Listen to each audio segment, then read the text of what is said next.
ಎಲ್ರಿಗೂ ನಮಸ್ಕಾರ. ಎಲ್ಲರಲ್ಲಿ ಒಂದು ಮನವಿ, ದಯವಿಟ್ಟು ಎಲ್ಲರೂ ಸೈಲೆಂಟಾಗಿ ಕೂತ್ಕೊಂಡು ಅವರು ಕಚೇರಿಯನ್ನು ನಡೆಸ್ಕೊಡ್ಲಿಕ್ಕೆ, ವಿಚಾರ ಸಂಕಿರಣವನ್ನು ನಡೆಸ್ಕೊಡ್ಲಿಕ್ಕೆ ಸಹಕರಿಸಬೇಕಾಗಿ ಎಲ್ಲರಲ್ಲಿ ಹೃದಯಪೂರ್ವಕವಾಗಿ ವಿನಂತಿಯನ್ನು ಮಾಡ್ಕೋತಾ ಇದ್ದೀನಿ. ದಯಮಾಡಿ ಎಲ್ಲರೂ ಸೈಲೆಂಟಾಗಿ ಕೂತ್ಕೊಳ್ಳಿ. ಇನ್ನೊಂದು ಮನವಿ, ದಯವಿಟ್ಟು ನಿಮ್ಮ ಸೆಲ್ ಫೋನ್ಗಳನ್ನು ಸೈಲೆಂಟ್ ಮೋಡಲ್ಲಿ ಹಾಕೊಂಡ್ರೆ ಅನುಕೂಲವಾಗುತ್ತೆ. ಸಾಧ್ಯವಾದಲ್ಲಿ ಸ್ವಿಚ್ ಆಫ್ ಮಾಡಿಬಿಟ್ರೆ ನಿಮಗೂ ಅನುಕೂಲ. ಅದು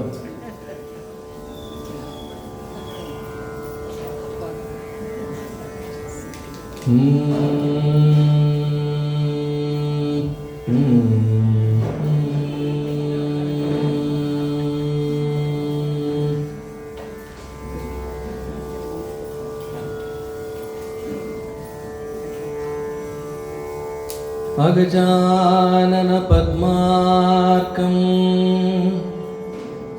ಗಜಾನನಂ ಅಹರ್ನಿಶಂ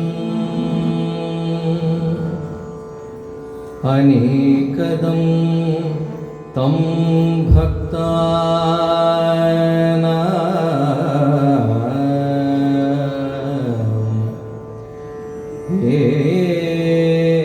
ಏಕದಂತಂ ಉಪಾಸ್ಮಹೇ.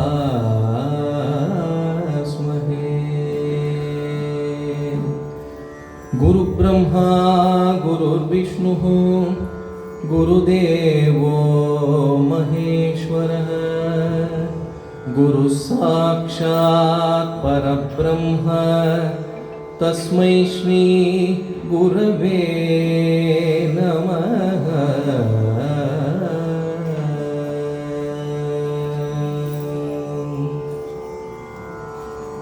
ಎಲ್ಲರಿಗೂ ನಮಸ್ಕಾರ.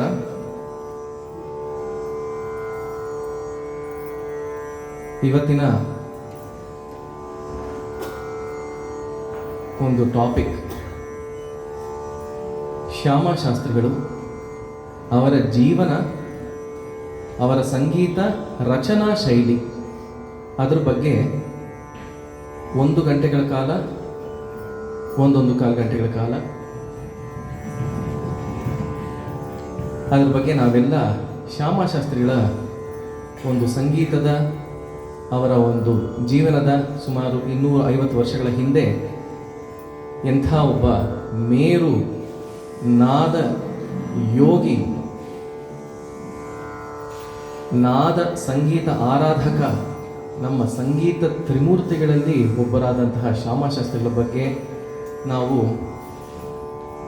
ಒಂದು ಟೈಮ್ ಬಹಳ ಕಡಿಮೆ, 1 ಅವರ್ ಅವ್ರ ಬಗ್ಗೆ ಮಾತಾಡಬೇಕು ಅಂದರೆ ಬಹಳ ಕಡಿಮೆ. ಆದರೆ ಇರೋವಂಥದ್ರಲ್ಲಿ ಒಂದು ಓವರ್ ವ್ಯೂ, ಒಂದು ಬರ್ಡ್ಸ್ ವ್ಯೂ ಅಂತ ಹೇಳ್ತೀವಲ್ಲ, ಒಂದು ವಿಹಂಗ ನೋಟ ಅಷ್ಟೇ, ವಿಹಂಗ ವೀಕ್ಷಣೆ. ಅವರ ಜೀವನದ ಬಗ್ಗೆ ಏನೇನು ಕಥೆಗಳಾಯಿತು, ಅವರ ಜೀವನ ಹೆಂಗೆ ಸಾಕ್ತು, ಅವ್ರು ಏನೇನು ಯಾವ್ಯಾವ ಥರ ಕೃತಿಗಳು, ಆಮೇಲೆ ಹೇಗೆಲ್ಲ ರಚನೆ ಮಾಡಿದ್ದಾರೆ ಅನ್ನುವಂಥದ್ರ ಬಗ್ಗೆ ಸ್ವಲ್ಪ ನಾವೆಲ್ಲರೂ ಸೇರಿ ಈ ಒಂದು ಒಳ್ಳೆಯ ಒಂದು ವಿಚಾರದ ಬಗ್ಗೆ ನನ್ನ ಕೈಲಾದಷ್ಟು, ನನ್ನ ಜ್ಞಾನದ ಮಿತಿ ಇರುವಷ್ಟು, ನಾನು ತಿಳ್ಕೊಂಡಿರುವ ಮಿತಿ ಇರುವಷ್ಟು ನಾನು ಅದನ್ನು ಇವತ್ತು ನಿಮ್ಮೊಂದಿಗೆ ಹಂಚಿಕೊಳ್ಳಲು ಇಚ್ಛೆ ಪಡುತ್ತೇನೆ. ಅದಕ್ಕೆ ಮುಂಚಿತವಾಗಿ ರಾಘವೇಂದ್ರ ಸಂಗೀತ ಸಭೆ ಇಂಥ ಒಂದು ಒಳ್ಳೆಯ ತುಮಕೂರಿನಲ್ಲಿ ಅವರು 2 ದಿನಗಳ ಕಾಲ ಈ ಒಂದು ವಿದ್ವತ್ಗೋಷ್ಠಿ ಹಾಗೂ ಸಂಗೀತ ಗೋಷ್ಠಿ ಇದನ್ನು ಆರ್ಗನೈಸ್ ಮಾಡುವಂಥದ್ದು ಹಲವಾರು ವರ್ಷಗಳಿಂದ ಮಾಡ್ಕೊಂಡು ಬಂದಿದ್ದಾರೆ. ಹಾಗೂ ಈ ಬಾರಿ ನನ್ನನ್ನು ಈ ಒಂದು ವಿಚಾರಕ್ಕಾಗಿ ಮಾತಾಡಿ ಅಂತ ಕರೆದಿದ್ದಕ್ಕಾಗಿ ಮೊದಲನೆಯದಾಗಿ 32 ವರ್ಷಗಳಿಂದ ಮಾಡ್ಕೊಂಡು ಬಂದಿರುವಂಥದ್ದು. 2 ವರ್ಷ ಕಂಟಿನ್ಯೂಸ್ ಮಾಡುವಂಥದ್ದನ್ನೇ ಎಷ್ಟು ಕಷ್ಟ, ಅದರಲ್ಲಿ 32 ವರ್ಷ ಅವರು ಅನವರತವಾಗಿ ನಡೆಸ್ಕೊಂಡು ಬಂದಿದ್ದಾರೆ ಅಂದರೆ ರಾಘವೇಂದ್ರ ಸಭೆ ಎಲ್ಲ ಸಿಬ್ಬಂದಿ ವರ್ಗದವ್ರಿಗೆ, ಮುಖ್ಯವಾಗಿ ನಮ್ಮ ಲಲಿತಾಚಲಂ ಮೇಡಮ್ ಅವ್ರಿಗೆ ನಾನು ತುಂಬ ಹೃದಯದ ಧನ್ಯವಾದಗಳನ್ನು ಸಮರ್ಪಿಸ್ತೇನೆ. ನಾದಮಯ ಸಂಗೀತ ಪ್ರಪಂಚದ ದಿಗ್ಗಜರುಗಳಾದ ಸಂಗೀತ ತ್ರಯರಾದ ಶ್ರೀ ತ್ಯಾಗರಾಜರು, ಶ್ರೀ ಮುತ್ತುಸ್ವಾಮಿ ದೀಕ್ಷಿತರು ಹಾಗೂ ಶ್ರೀ ಶ್ಯಾಮಶಾಸ್ತ್ರಿಗಳು. ಇವರು 3 ಜನ ಸಮಕಾಲೀನರು. ಸುಮಾರು 8 ವರ್ಷಗಳ ಗ್ಯಾಪಲ್ಲಿ ಅವರು 3 ಜನ ಹುಟ್ಟುವಂಥದ್ದು. ನಮ್ಮ ಕರ್ನಾಟಕ ಶಾಸ್ತ್ರೀಯ ಸಂಗೀತವನ್ನ ಅತ್ಯಂತ ಶ್ರೀಮಂತಗೊಳಿಸಿದ ಮಹನೀಯರು, ಸಂಗೀತದ ಬಹುದೊಡ್ಡ 3 ಶಾಖೆಗಳಂತೆ ಮುಂದಿನ ಎಲ್ಲ ಸಂಗೀತ ಪರಂಪರೆಗಳಿಗೆ ಕಾರಣೀಭೂತರಾಗಿದ್ದವರು ಇವರು 3. ಅವರ ಮುಂಚೆ ನಮ್ಮ ಕರ್ನಾಟಕದಿಂದ ದಾಸರಾಗಿರಬಹುದು, ಅದಕ್ಕೆ ಮುಂಚೆ ವಚನಕಾರರಾಗಿರ್ಬೋದು, ಬಹಳ ಶ್ರೀಮಂತಗೊಳಿಸಿದ್ರು. ಆದರೆ ಈ ಸಂಗೀತ ತ್ರಯರು ಇವರು ಬಂದು ಆ ಸಂಗೀತವನ್ನು ಎಷ್ಟು ಶ್ರೀಮಂತಗೊಳಿಸಿದ್ರು ಅಂದರೆ, ನಿಜವಾಗ್ಲೂ ಹೇಳಬೇಕಂದ್ರೆ it has change the face of Carnatic music and it has taken they took it to a whole different level. ಯಾವುದೋ ಒಂದು ದೊಡ್ಡ ಬೇರೆ ಮಟ್ಟಕ್ಕೆ ತೊಗೊಂಡೋದ್ರು. ಅವರು ಮಾಡಿರುವಂತಹ ನಾದ ತಪಸ್ಸಿನ ಫಲ ಏನಿದೆ ಅದನ್ನು ನಾವು ಅನುಭವಿಸ್ತಿದ್ದೀವಿ. ಈವನ್ ಆಫ್ಟರ್ 250 ವರ್ಷಗಳ ನಂತರವೂ ಅವರ ನಾದ ತಪಸ್ಸಿನ ಫಲವನ್ನು ನಾವು ಇವಾಗ ಅನುಭವಿಸ್ತಾ ಇದ್ದೀವಿ ಅಂದರೆ ಇನ್ನು ಎಷ್ಟು ಅವರ ಕೊಡುಗೆ ಇರ್ಬೋದು ಅಂತದನ್ನು ನಾವು ಗಮನಿಸಬೇಕು. ಸುಮಾರು 18ನೇ ಶತಮಾನದ ಮಧ್ಯದಿಂದ 19ನೇ ಶತಮಾನದ ಮಧ್ಯವರೆಗೆ ಆ ಕಾಲವನ್ನು ಸಂಗೀತದ ಸುವರ್ಣ ಯುಗ ಎಂದು ಹೇಳಿದರೆ ತಪ್ಪಾಗಲಾರದು. ಸಂಗೀತಕ್ಕಿಂತ ಭಿನ್ನವಾದ ಬದುಕನ್ನು ಇವರು 3 ಯಾವತ್ತೂ ಕಾಣಲೇ ಇಲ್ಲ. ಸಂಗೀತನೂ ಜೀವನವೂ ಎಲ್ಲವೂ ಒಂದೇ. ಸಂಗೀತವೇ ಜೀವನ, ಜೀವನವೇ ಸಂಗೀತ. ಆ ಥರ ಇವರು ಅವರ ಜೀವನವನ್ನು ನಡೆಸ್ಕೊಂಡು ಬಂದರು. ಎಂಥ ಒಂದು ಮಾತಾಡಬೇಕಾದ್ರೆ ಸ್ವಲ್ಪ ಆಂಗ್ಲ ಪದದ ಬಳಕೆ ಬರ್ತಾ ಹೋಗುತ್ತೆ, ದಯವಿಟ್ಟು ಏನು ಅಂದ್ಕೊಳ್ಬೇಡಿ. ಆದಷ್ಟು ಕನ್ನಡದಲ್ಲೇ ಮಾತಾಡುವಂತಹ ಪ್ರಯತ್ನ. ಆದರೆ ಸ್ವಲ್ಪ ಕಾರ್ಪೊರೇಟ್ ಸೆಕ್ಟರಲ್ಲಿ ಕೆಲಸ ಮಾಡೋದ್ರಿಂದ ಅದೊಂದು ಚೂರು ಮಧ್ಯದಲ್ಲಿ ಅಭ್ಯಾಸ ಬಲದಿಂದ ಬರ್ತಾ ಹೋಗುತ್ತೆ, ದಯವಿಟ್ಟು ಅನ್ಯತಾ ಭಾವಿಸಬಾರ್ದು. ಸಂಗೀತ ತ್ರೇಯರು 3 ಒಂದೇ ನೆಲ ಜಲ. ಆ ತಿರುವಾರೂರು ಕ್ಷೇತ್ರ, ತಂಜಾವೂರು ಕ್ಷೇತ್ರದಲ್ಲೇ ಇದ್ದು ಬೆಳೆದವರು, ಒಬ್ಬರಿಗೊಬ್ಬರು ಪರಿಚಿತವಾಗಿರುವಂಥವರು. ಅವರು ಸಮಕಾಲೀನರಾಗಿ ಬಾಳಿದ್ದು. ಅವರ ಸಂಗೀತ, ಅವರ ರಚನೆಗಳು ಮಾತ್ರ ಅವರದೇ ಆದ ವಿಶಿಷ್ಟವಾದ ಶೈಲಿ. ಅಲ್ಲಲ್ಲೇ ಇದ್ದರು, ಆದರೆ ಒಂದೇ ಟೈಮಲ್ಲೇ ಇದ್ದರು. ಅವರದೇ ಆದ ವಿಶಿಷ್ಟವಾದಂಥ ಶೈಲಿ. ಮತ್ತು ಆ ಸಂಗೀತ ಎಂಥದ್ದು ಅಂದರೆ ಅವರ ಮನಸ್ಥಿತಿ, ಅವರ ವ್ಯಕ್ತಿತ್ವದಿಂದ ಕೂಡಿ 3 ವಿಭಿನ್ನ ವಿಶೇಷ ಪರಂಪರೆಗಳಾಗಿ ಅವು ಹರಿದು ಬಂದಿದೆ. ಈ 3ರಲ್ಲಿ ನಮ್ಮ ಶ್ಯಾಮಶಾಸ್ತ್ರಿಗಳು ವಯಸ್ಸಿನಲ್ಲಿ ಹಿರಿಯರು. ಈಗ ಅವರ ಹುಟ್ಟು ಮತ್ತೆ ಅವರ ಮನೆತನದ ಬಗ್ಗೆ ಒಂದು ಚಿಕ್ಕ ಓವರ್ವ್ಯೂ ನೋಡೋಣ. ಅವ್ರ ಹುಟ್ಟು ಏನು ಅಂದರೆ, ಅವರು ತಮಿಳ್ ಮಾತಾಡುವಂತಹ ವಡಮ ದೇಶಟ್ಟು ವಡಮಾಳ್ ಅಂದರೆ ಅಯ್ಯರ್ ಬ್ರಾಹ್ಮಿಣ್ಸ್. ಅವರು ಅಯ್ಯರ್ ಪಂಗಡಂಥವರು. ಮೂಲತಃ ಕಾಂಚೀಪುರಕ್ಕೆ ಸೇರಿರುವಂಥವರು. ಕೆಲವು ಕಡೆ ಅವರು ಕರ್ನೂಲ್ ಡಿಸ್ಟ್ರಿಕ್ಟಿನ ಕಂಬಂ ಅಂತ ಇದೆ. ಕಂಬಂ ಅಂತ ಒಂದು ಹಳ್ಳಿ ಇದೆ. ಯಾಕಂದರೆ ಇವ್ರನ್ನ ಕಂಬಟ್ಟಾರ್ ಅಂತ ಕರೆಯುವಂಥವ್ರು. ಸೊ ಆ ಕಂಬಮ್ಮಿಂದ ಬಂದಿರುವಂಥವ್ರು ಅಂತ ಹೇಳಿದ್ರು. ಆದರೆ ನಾನು ಶ್ಯಾಮಶಾಸ್ತ್ರಿಗಳ ಇನ್ನೂ ಅವರ ಡಿಸೆಂಡೆಂಟ್ಸ್ ಇದ್ದಾರೆ. ಅವ್ರ ಹತ್ರ ಮಾತಾಡಿದಾಗ ನಾವು ಕರ್ನೂಲ್ ಕಡೆಯವರಲ್ಲ, ನಾವು ತಮಿಳ್ರೆ, ಕಂಚೀಪುರದ ಕಡೆಯವರು ನಾವು ಅಂತ ಅವರೇ ಹೇಳಿದ್ರಿಂದ ಇದು as authentic information as possible. ಅವರು ಕಂಚೀಪುರಕ್ಕೆ ಸೇರಿರುವಂಥವರು ಮೂಲತಃ. ಇವರು ಬಂಗಾರು ಕಾಮಾಕ್ಷಿಯ ಅರ್ಚಕರ ಫ್ಯಾಮಿಲಿ, ಇವರು ಪುರೋಹಿತರ ಫ್ಯಾಮಿಲಿ. ಅದು ಯಾವಾಗ ಬಂಗಾರ ಕಾಮಾಕ್ಷಿ. ಆದರೆ ಮೂಲತಃ ಇವರು ಅರ್ಚಕರಲ್ಲ. ಇವ್ರು ಹೆಂಗೆ ಅರ್ಚಕರಾದರು ಅಂದರೆ, ಒಂದು ಕಥೆ ಅದಕ್ಕೆ ಬೇರೆ. ಏನು ಅಂದರೆ, ಬ್ರಹ್ಮ ಕಂಚೀಪುರದಲ್ಲಿ ತಪಸ್ಸು ಮಾಡಿದಾಗ ಆ ದೇವಿ, ಕಾಮಾಕ್ಷಿ ದೇವಿ ಒಂದು ಜ್ಯೋತಿ ಸ್ವರೂಪವಾಗಿ ಕಂಡ್ಲಂತೆ.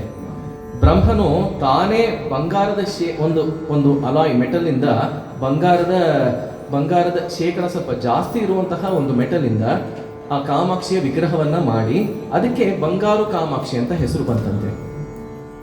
ನಂತರ ಅದು ಕಂಚೀಪುರದಲ್ಲೇ ಇದ್ದು ಆದಿಶಂಕರಾಚಾರ್ಯರು, ಜಗದ್ಗುರು ಆದಿಶಂಕರಾಚಾರ್ಯರು ಕಂಚಿಗೆ ಹೋದಾಗ ಈ ವಿಗ್ರಹಕ್ಕೆ ಸ್ಮಾರಕ ವೈದಿಕ ಪದ್ಧತಿಯಲ್ಲೇ ಪೂಜೆ ಆಗಬೇಕು ಅಂತ ಹೇಳಿ ಅದಕ್ಕೆ ಶ್ಯಾಮಶಾಸ್ತ್ರಿಗಳ ಪೂರ್ವಿಕರನ್ನ ನೇಮಿಸಿದ್ರಿಂದ ಅವರು ಅರ್ಚಕರಾದರು ಅಂತ ಇದೊಂದು ಕಥೆ ಬರುವಂಥದ್ದು.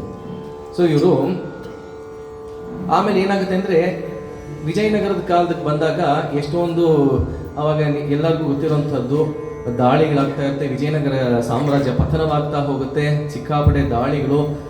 ಎಲ್ಲ ಆಗೋದ್ರಿಂದ ಅವ್ರಿಗೆ ಅಲ್ಲಿ ಕಂಚೀಪುರದಲ್ಲಿ ಇದನ್ನ ಇಡೋದಕ್ಕೆ ಬಹಳ ಭಯ ಆಗುತ್ತೆ. ಹಾಗಾಗಿ ಏನು ಮಾಡ್ತಾರೆ, ಆ ವಿಗ್ರಹವನ್ನು ತಗೊಂಡು ಬೇರೆ ಬೇರೆ ಕಡೆ ಸುಮಾರು 100 ವರ್ಷಗಳ ಕಾಲ ಅವರು ಬೇರೆ ಬೇರೆ ಕಡೆ ಊರುಗಳಲ್ಲಿ ತಗೊಂಡು ಹೋಗಿ ಬೇರೆಯವರ ಆಶ್ರಯ ಪಡೆದು ಅಲ್ಲಿ ಇಟ್ಕೊಂಡಿರ್ತಾರೆ. ಯಾವ್ಯಾವುದು ಅಂದರೆ ಫಸ್ಟು ಜಿಂಜಿ ಅನ್ನುವಂಥ ಊರಿಗೆ ಹೋಗಿ, ಆಮೇಲೆ ಉಡೆಯಾರ್ ಪಾಳ್ಯಂ, ಅನ್ನಕ್ಕುಡಿ, ನಗೋರ್, ಮಾದಾಪುರಂ, ಸಿಕ್ಕಿಲ್, ಕಡೆಯದಾಗಿ ತಿರುವಾರೂರಿಗೆ ಬರ್ತಾರೆ. ತಿರುವಾರೂರಿಗೆ ಬಂದಾಗ ಅಲ್ಲಿ ಸುಮಾರು 45 ವರ್ಷಗಳ ಕಾಲ ಇದ್ದು ನಮ್ಮ ಶ್ಯಾಮಶಾಸ್ತ್ರಿಗಳು ತಿರುವಾರೂರಲ್ಲಿ ಜನಿಸ್ತಾರೆ. ಅವ್ರು ಯಾಕೆ ತಿರುವಾರೂರಿಗೆ ಬಂದರು ಅಂದರೆ, ತಿರುವಾರೂರಲ್ಲಿ ಜನಿಸೋದಕ್ಕೆ ಇದು ಕಥೆ. ಅವ್ರು ತಿರುವಾರೂರಲ್ಲಿ ಜನಿಸಿ ನಂತರ ತಂಜಾವೂರಿನ ಆಗಿನ ಮಹಾರಾಜರು ಅವರಿಗೆ ನಾವು ಕಾಮಾಕ್ಷಿ ದೇವಸ್ಥಾನವನ್ನು ಕಟ್ಟಿಸ್ಕೊಡ್ತೀವಿ ಅಂತ ಹೇಳಿದ್ರಿಂದ ತಿರುವಾರೂರಿಂದ ಸ್ವಲ್ಪನೇ ದೂರ ಇರುವಂತಹ ತಂಜಾವೂರಿಗೆ ಹೋಗಿ ಅಲ್ಲಿ ಬಂಗಾರು ಕಾಮಾಕ್ಷಿಯ ಒಂದು ದೇವಸ್ಥಾನದ ಸ್ಥಾಪನೆಯಾಗಿ ಅಲ್ಲಿ ವಿಗ್ರಹವನ್ನು ಪ್ರತಿಷ್ಠಾಪನೆ ಮಾಡಿ ಇವಾಗ್ಲೂ 250 ವರ್ಷಗಳ ನಂತರವೂ ತಂಜಾವೂರಿನಲ್ಲಿ ಬಂಗಾರು ಕಾಮಾಕ್ಷಿ ದೇವಸ್ಥಾನವನ್ನು ನಾವು ಎಲ್ಲರೂ ಹೋದರೆ ಅಲ್ಲಿ ನಾವು ಕಾಣಬಹುದು. ಅದೇ ಜಾಗದಲ್ಲಿ ಶ್ಯಾಮಶಾಸ್ತ್ರಿಗಳನ್ನು ಕೂತ್ಕೊಂಡು ಅವರು ಪೌರೋಹಿತ್ಯವನ್ನು ಮಾಡಿ ಆ ಬಂಗಾರು ಕಾಮಾಕ್ಷಿಗೆ ಅವರು ತಮ್ಮ ಸೇವೆಯನ್ನು ಸಲ್ಲಿಸಿರುವಂತಹ ಅದು ಪುಣ್ಯವಾದಂತಹ ಜಾಗ. ಹುಟ್ಟಿದ್ದು ಏಪ್ರಿಲ್ 26, 1762, 1762 ಇಸ್ವಿ ಏಪ್ರಿಲ್ 26ನೇ ತಾರೀಕು ಅವರ ಜನನ. ಅವರು ಹಿರಿಯ ಪುತ್ರ, ಜ್ಯೇಷ್ಠ ಪುತ್ರ, ಗೌತಮ ಗೋತ್ರ ಹಾಗೂ ಬೋಧಯಾನ ಸೂತ್ರದವರು. ತಂದೆ ವಿಶ್ವನಾಥ ಅಯ್ಯರ್, ತಾತ ವೆಂಕಟಾದ್ರಿ ಅಯ್ಯರ್. ತಂದೆ ಕೊಟ್ಟ ಹೆಸರು ವೆಂಕಟ ಸುಬ್ರಹ್ಮಣ್ಯ ಅಂತ. ಅಂದರೆ ಇವರ ತಾಯಿಗೆ ಬ್ರಾಹ್ಮಣರಿಗೆ ಅವರು ಭಿಕ್ಷೆ ನೀಡ್ತಿರ್ಬೇಕಾದ್ರೆ ಅವರು ಒಬ್ಬ ಬ್ರಾಹ್ಮಣರಿಗೆ ಸಡನ್ನಾಗಿ ಏನೋ ಅನಿಸಿ, ಒಂದು ಇನ್ಸ್ಟಿಂಕ್ಟಿವ್ ಆಗಿ ಅನಿಸುತ್ತಲ್ಲ, ಯಾಕಂದರೆ ಮಹಾಸಾಧಕರು ಎಷ್ಟೊಂದು ಜನ ಇರೋರು. ನಿಮಗೆ ತುಂಬ ಒಳ್ಳೆ ಇದೇ ಚೈತ್ರ ಮಾಸದಲ್ಲಿ, ನೆಕ್ಸ್ಟ್ ಬರೋ ಚೈತ್ರ ಮಾಸದಲ್ಲಿ ಒಬ್ಬ ಒಳ್ಳೆ ಸುಪುತ್ರ ಜನಿಸ್ತಾನೆ. ಈ ವೆಂಕಟೇಶ್ವರನ ಒಂದು ಕೃಪೆಯಿಂದ ಆಶೀರ್ವಾದದಿಂದ ಜನಿಸ್ತಾನೆ ಅಂತ ಅವ್ರು ಹೇಳಿದ್ದಕ್ಕೆ ಆಮೇಲೆ ಅವ್ರಿಗೆ ಅದೇ ಥರ ಕನಸಾಗಿ ಆಮೇಲೆ ನೆಕ್ಸ್ಟ್ ಮುಂದಿನ ಚೈತ್ರ ಮಾಸದಲ್ಲಿ ವೆಂಕಟ ಸುಬ್ರಹ್ಮಣ್ಯಂ ಅಂತ ಶ್ಯಾಮಶಾಸ್ತ್ರಿಗಳು ಅವರ ಒರಿಜಿನಲ್ ಹೆಸರು. ಆದರೆ ಏನಾಗುತ್ತೆ, ಮುದ್ದಿನಿಂದ ಶ್ಯಾಮಕೃಷ್ಣ ಅಂತ ಮನೆಯಲ್ಲಿ ಕರೀತಾ ಇರ್ತಾರೆ, ಮುದ್ದುಗೋಸ್ಕರ ಅಷ್ಟೇ. ಅದು ಅವ್ರ ಹೆಸರೇನೆ ಶ್ಯಾಮಶಾಸ್ತ್ರಿ ಅಂತ ಆಗುತ್ತೆ. ಮುದ್ದಿನಿಂದ ಕರೆದ ಹೆಸರೇನೆ ಕೊನೆಗೆ ಅವರ ಹೆಸರಾಗಿ ಅವರು ಶ್ಯಾಮ ಶಾಸ್ತ್ರಿಗಳಾಗ್ತಾರೆ. ಆ್ಯಂಡ್ ಎಷ್ಟು ಆ್ಯಕ್ಟ್ ಆಗಿದೆ ನೋಡಿ, ಶ್ಯಾಮಳ ವರ್ಣ ಅನ್ನುವಂಥದ್ದು ಸ್ವಲ್ಪ ಕಪ್ಪು, ಒಂಥರ ಈ ಗ್ರೀನಿಶ್ ಬ್ಲ್ಯಾಕ್ ಆ ಥರ ಒಂದು ವರ್ಣ ಅದು. ಶ್ಯಾಮಳೆಯ ಫೋಟೋವನ್ನು ನಾವು ನೋಡಿದ್ರೆ, ರಾಜಶ್ಯಾಮಳೆ, ವೀಣಾ ಶ್ಯಾಮಳೆಯ ಫೋಟೋವನ್ನು ನೋಡಿದ್ರೆ ಸ್ವಲ್ಪ ದೇವಿನೂ ಅಷ್ಟೇ ನೋಡಿ, ಸ್ವಲ್ಪ ಗ್ರೀನ್ ಆಗಿ ಡಿಪಿಕ್ಟ್ ಮಾಡಿರ್ತಾರೆ. ಶ್ಯಾಮಶಾಸ್ತ್ರಿಗಳನ್ನು ಸ್ವಲ್ಪ ಕಪ್ಪು ವರ್ಣ. ಅವರು ಆ ಹೆಸರಿಗೆ ತಕ್ಕನಾಗೇನೆ, ಅಂದರೆ ನಾನು ಕಲರ್ ಬಗ್ಗೆ ಮಾತಾಡಬೇಕು ಅಂತಲ್ಲ, ಆದರೆ ಅವರ ಹೆಸರನ್ನು ಹೇಗಾಯಿತು ಅಂದರೆ ಆ ವರ್ಣಕ್ಕೆ ಸರಿ ಹೋಗುವಂತೆ ಅವ್ರ ಹೆಸರು ಆಗೋಗಿ ಅವರು ಶ್ಯಾಮಶಾಸ್ತ್ರಿಗಳಾದರು. ಮನೆಯಲ್ಲಿ ಸಂಸ್ಕೃತ ಹಾಗೂ ತಮಿಳು ಮುಖ್ಯ, ತೆಲುಗು ಕೂಡ ಅವ್ರಿಗೆ ಅಧ್ಯಯನವಾಗಿತ್ತು. ಸಂಗೀತಕ್ಕೆ ಮನೆಯಲ್ಲಿ ಪ್ರಾಧಾನ್ಯತೆಯೇ ಇಲ್ಲ. ಇದಕ್ಕೊಂದು ಕತೆ ಏನು ಅಂತ ಹೇಳಿದ್ರೆ, ಚಿಕ್ಕ ವಯಸ್ಸಲ್ಲಿ ಅವರು ಅಪ್ಪ ಮನೇಲಿ ಇರ್ತಾರಂತೆ, ತಂದೆಯವರು. ಇವರು ಹೋಗಿ ದೇವಿಗೆ ಪೂಜೆ ಮಾಡ್ತಿರ್ಬೇಕಾದ್ರೆ ಸ್ತೋತ್ರಗಳನ್ನೆಲ್ಲ ತುಂಬ ರಾಗವಾಗಿ ಅವ್ರಿಗೆ ಅವರ ಸೋದರ ಮಾವ ಒಂಚೂರು ಸಂಗೀತ ಹೇಳ್ಕೊಟ್ಟು, ಬಾಲ್ಯ ಪಾಠಗಳು ಸೋದರ ಮಾವ ಒಂಚೂರೇ ಹೇಳ್ಕೊಟ್ಟಿರ್ತಾರೆ. ಅಲ್ಲಿ ಹೋಗಿ ಹಾಡ್ತಿರ್ಬೇಕಾದ್ರೆ ಯಾರೋ ಕೇಳಿ, ಅಪ್ಪ ಎಷ್ಟು ಚೆನ್ನಾಗಿದೆ ನಿನ್ನ ಗಂಟ್ಲು, ಎಷ್ಟು ಸುಮಧುರವಾಗಿ ಹಾಡ್ತಿದ್ಯಾ ಅಂತ ಹೇಳಿ ಒಂದಷ್ಟೆಲ್ಲ ಉಡುಗೊರೆಗಳನ್ನೆಲ್ಲ ತೊಗೊಂಡು ಹೋಗಿ ಅವ್ರಿಗೆ ಕೊಟ್ಟು ಅದನ್ನು ಅವರು ಮನೆಗೆ ತೊಗೊಂಡು ಹೋಗ್ತಾರಂತೆ. ಮನೆಗೆ ತೊಗೊಂಡು ಹೋದಾಗ ಫಸ್ಟು ಸೋದರ ಮಾವನ ತೋರಿಸ್ತಾರಂತೆ. ಸೋದರ ಮಾವ ಅದನ್ನು ಕಿತ್ತು ಬಿಸಾಕ್ಬಿಡ್ತಾರೆ. ಯಾಕಂದರೆ ಹೊಟ್ಟೆ ಕಿಚ್ಚು. ಅವ್ರೇನಂತ ದೊಡ್ಡ ವಿದ್ವಾಂಸರಲ್ಲ, ಆದರೆ ಈ ಥರ ಉಡುಗೊರೆ ಈ ಚಿಕ್ಕ ಹುಡುಗಂಗೆ ಬಂದಿದೆಯಲ್ಲ, ನನಗೆ ಬರಲಿಲ್ವಲ್ಲ ಅಂತ ಒಂದು ಹೊಟ್ಟೆ ಕಿಚ್ಚಿಗೆ. ಆಮೇಲೆ ಬೇಜಾರು ಮಾಡಿಕೊಂಡು ಅವ್ರ ತಂದೆ ಹತ್ರ ಹೋಗಿ ಹೇಳಿದ್ರೆ, ನಿನಗೆ ಯಾಕಯ್ಯ ಈ ಸಂಗೀತ ಇದೆಲ್ಲ ನಿನ್ಗೆ ಯಾಕೆ ಬೇಕು, ನಮ್ದೇನು ಕುಲ ವೃತ್ತಿ, ಅರ್ಚಕರು ನಾವು, ಪೌರೋಹಿತ್ಯ ನಮ್ಮ ವೃತ್ತಿ, ನೀನು ಅದನ್ನು ಮಾಡು, ಇದ್ಯಾಕೆ ಬೇಕು ಸಂಗೀತ ಅನ್ನುವಂತಹ ಒಂದು ಮನೆ ಇಮ್ಯಾಜಿನ್ ಮಾಡ್ಕೊಳ್ಳಿ. ಆ ಥರ, ಯಾಕಂದರೆ ತ್ಯಾಗರಾಜರಿಗೆ ಅವ್ರ ತಂದೆಯವರು ಆಮೇಲೆ ಅವ್ರ ಮನೆಯಲ್ಲಿ ಸಂಗೀತ ಸಾಹಿತ್ಯ ತುಂಬ ಇತ್ತು. ದೀಕ್ಷಿತರ ತಂದೆ ಅಂತೂ ರಾಮಸ್ವಾಮಿ ದೀಕ್ಷಿತರು ಹಂಸಧ್ವನಿ ರಾಗವನ್ನು ಕಂಡುಹಿಡಿದವರು ಅವರೇ ಅಂತ ಪ್ರತೀತಿ. ಮಹಾನ್ ವಿದ್ವಾಂಸರು. ಅವ್ರ ಮನೆಗಳಲ್ಲಿ ಅನುಕೂಲ, ಇವ್ರ ಮನೆಯಲ್ಲಿ ಸಂಗೀತಕ್ಕೆ ಅನುಕೂಲವೇ ಇಲ್ಲ. ಆ ತರಹ ಒಂದು ವಾತಾವರಣ. ಆದರೆ ಏನಾಗುತ್ತೆ ಅಂದರೆ, ಇವರೆಲ್ಲ ಕಾರಣ ಜನ್ಮ, ಇವ್ರದೆಲ್ಲ ಒಂಥರ ಸುಮ್ಮನೆ ಜನ್ಮ ತೊಗೊಂಡಿರೋವಂಥದ್ದಲ್ಲ, ಇದೆಲ್ಲ ಕಾರಣ ಜನ್ಮ. ಸೊ ನಾವೇನು ಅನ್ಕೋತೀವಿ, ನಾವು ಹಿಂಗೆ ಮಾಡ್ಬಿಡ್ತೀವಿ, ನಾವು ಹಂಗೆ ಮಾಡ್ಬಿಡ್ತೀವಿ ಅಂತ. ಆದರೆ ದೈವ ನಿರ್ಣಯ ಅನ್ನೋಂಥದ್ದು ಇರ್ತಲ್ಲ, ಅದ್ರ ಮುಂದೆ ಯಾರ್ದು ಏನೂ ನಡೆಯಲ್ಲ. ಹೆಂಗೆ ಆಗುತ್ತೆ ಅಂದರೆ, ಸಂಗೀತ ಸ್ವಾಮಿ ಅನ್ನುವಂತಹ ಒಬ್ಬರು ಸನ್ಯಾಸಿಗಳು, ಅವರು ಎಂಥವರು ಅಂದರೆ ಭರತನಾಟ್ಯ ಶಾಸ್ತ್ರ ಹಾಗೂ ಸಂಗೀತ ಶಾಸ್ತ್ರಗಳಲ್ಲಿ ನಿಪುಣರು. ಅವರು ಕಾಶಿಲಿರ್ತಾರೆ. ಕಾಶಿಯಿಂದ ಚಾತುರ್ಮಾಸಕ್ಕೆ ಅವರು ಈ ಕಡೆ ಸೌತ್ಗೆ ಬಂದಾಗ ಅವರು ತಂಜಾವೂರಿಗೆ ಬರ್ತಾರೆ. ತಂಜಾವೂರಲ್ಲಿ ವಿಶ್ವನಾಥಯ್ಯರವರ ಮನೆಗೆ ಬಂದು ನೀವು ನನಗೆ ಭಿಕ್ಷೆ ಹಾಕಬೇಕು ಅಂತ ಹೇಳ್ತಾರೆ. ಆವಾಗ ವಿಶ್ವನಾಥಯ್ಯರವರು ಚಾತುರ್ಮಾಸಕ್ಕೆ ಬಂದಾಗಲೆಲ್ಲ ಯಾರಾದರೂ ಆ ಥರ ಸ್ವಾಮಿಗಳು ಸನ್ಯಾಸಿಗಳು ಬಂದರೆ ಭಿಕ್ಷೆ ಹಾಕುವಂಥದ್ದು ಅದು ಮಾಡಲೇಬೇಕಾಗಿರುವಂತಹ ಒಂದು ಕೆಲಸ. ಸರಿ, ಅವ್ರಿಗೆ ಊಟದ ವ್ಯವಸ್ಥೆ ಮಾಡಿ ನಂತರ ನನ್ನ ಮಗ ಇವನು, ನನ್ನ ಹೆಂಡತಿ ಇವರು ಅಂತೆಲ್ಲ ಫ್ಯಾಮಿಲಿನೆಲ್ಲ ಇಂಟ್ರೊಡ್ಯೂಸ್ ಮಾಡ್ತಾರಲ್ಲ, ಆ ಥರ ಇಂಟ್ರೊಡ್ಯೂಸ್ ಮಾಡಿದಾಗ ಅವರು ಶ್ಯಾಮಶಾಸ್ತ್ರಿಗಳನ್ನ ನೋಡಿದ ತಕ್ಷಣ ಇವನು ಸಂಗೀತಕ್ಕೇನೆ ಹುಟ್ಟಿರುವಂಥವನು, ಇವನನ್ನು ನಾನು ತಯಾರಿ ಮಾಡ್ತೀನಿ ಅಂತ ಹೇಳಿಬಿಟ್ಟು ನೀವು ಒಪ್ಕೊಳ್ಳೇಬೇಕು ಅಂತ ಸ್ವಾಮಿಗಳು ಸನ್ಯಾಸಿಗಳು ಹೇಳಾದ್ಮೇಲೆ ಇನ್ನೇನು ಮಾತನ್ನು ಕೇಳಲೇಬೇಕು. ತಂದೆ ಆಯಿತು ಅಂತ ಒಪ್ಕೋತಾರಂತೆ. ಚಾತುರ್ಮಾಸ ಅಂದರೆ ಏನರ್ಥ? 4 ತಿಂಗಳು. 4 ತಿಂಗಳು ಆಷಾಢದಿಂದ ಶುರುವಾಗುವಂಥದ್ದು ಸನ್ಯಾಸಿಗಳಿಗೆ ಚಾತುರ್ಮಾಸ. 4 ತಿಂಗಳು. ಆ 4 ತಿಂಗಳು ಮಾತ್ರ ಶ್ಯಾಮಶಾಸ್ತ್ರಿಗಳಿಗೆ ಪಾಠ. 4 ತಿಂಗಳು ಸಂಗೀತ ಸ್ವಾಮಿಯವರು ಅವ್ರಿಗೆ ಹೇಳ್ಕೊಟ್ಟಿದ್ದು, ಇವರು ಎಂತಹ ಗ್ರಹಣ ಶಕ್ತಿ, ಎಂತಹ ಒಂದು ಜೀನಿಯಸ್ ಶ್ಯಾಮಶಾಸ್ತ್ರಿಗಳಂದರೆ 4 ತಿಂಗಳಲ್ಲಿ ಅವ್ರು ಹೇಳ್ಕೊಟ್ಟಿದ್ದಂತಹ ಶಾಸ್ತ್ರ, ಪ್ರಾಕ್ಟಿಕಲ್ ಅಪ್ರೋಚು, ಅದರ ಆಳ ಏನೇನಿದೆ, ಗಹನವಾದಂಥ ವಿಷಯ ಎಲ್ಲವನ್ನೂ ಅವರು ತಿಳ್ಕೊಂಡ್ಬಿಡ್ತಾರಂತೆ.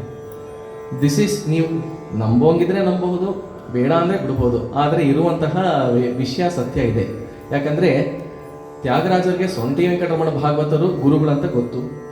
ದೀಕ್ಷಿತರಿಗೆ ಅವರ ತಂದೆಯೇ ಗುರುಗಳಾಗಿದ್ದು, ಆಮೇಲೆ ನಂತರ ಚಿದಂಬರನಾಥ ಯೋಗೀಂದ್ರರು ಎಲ್ಲರಿಂದ ಎಷ್ಟೊಂದು ಜನರಿಂದ ಅವ್ರು ಕಲ್ತರು ಅಂತ ಗೊತ್ತು.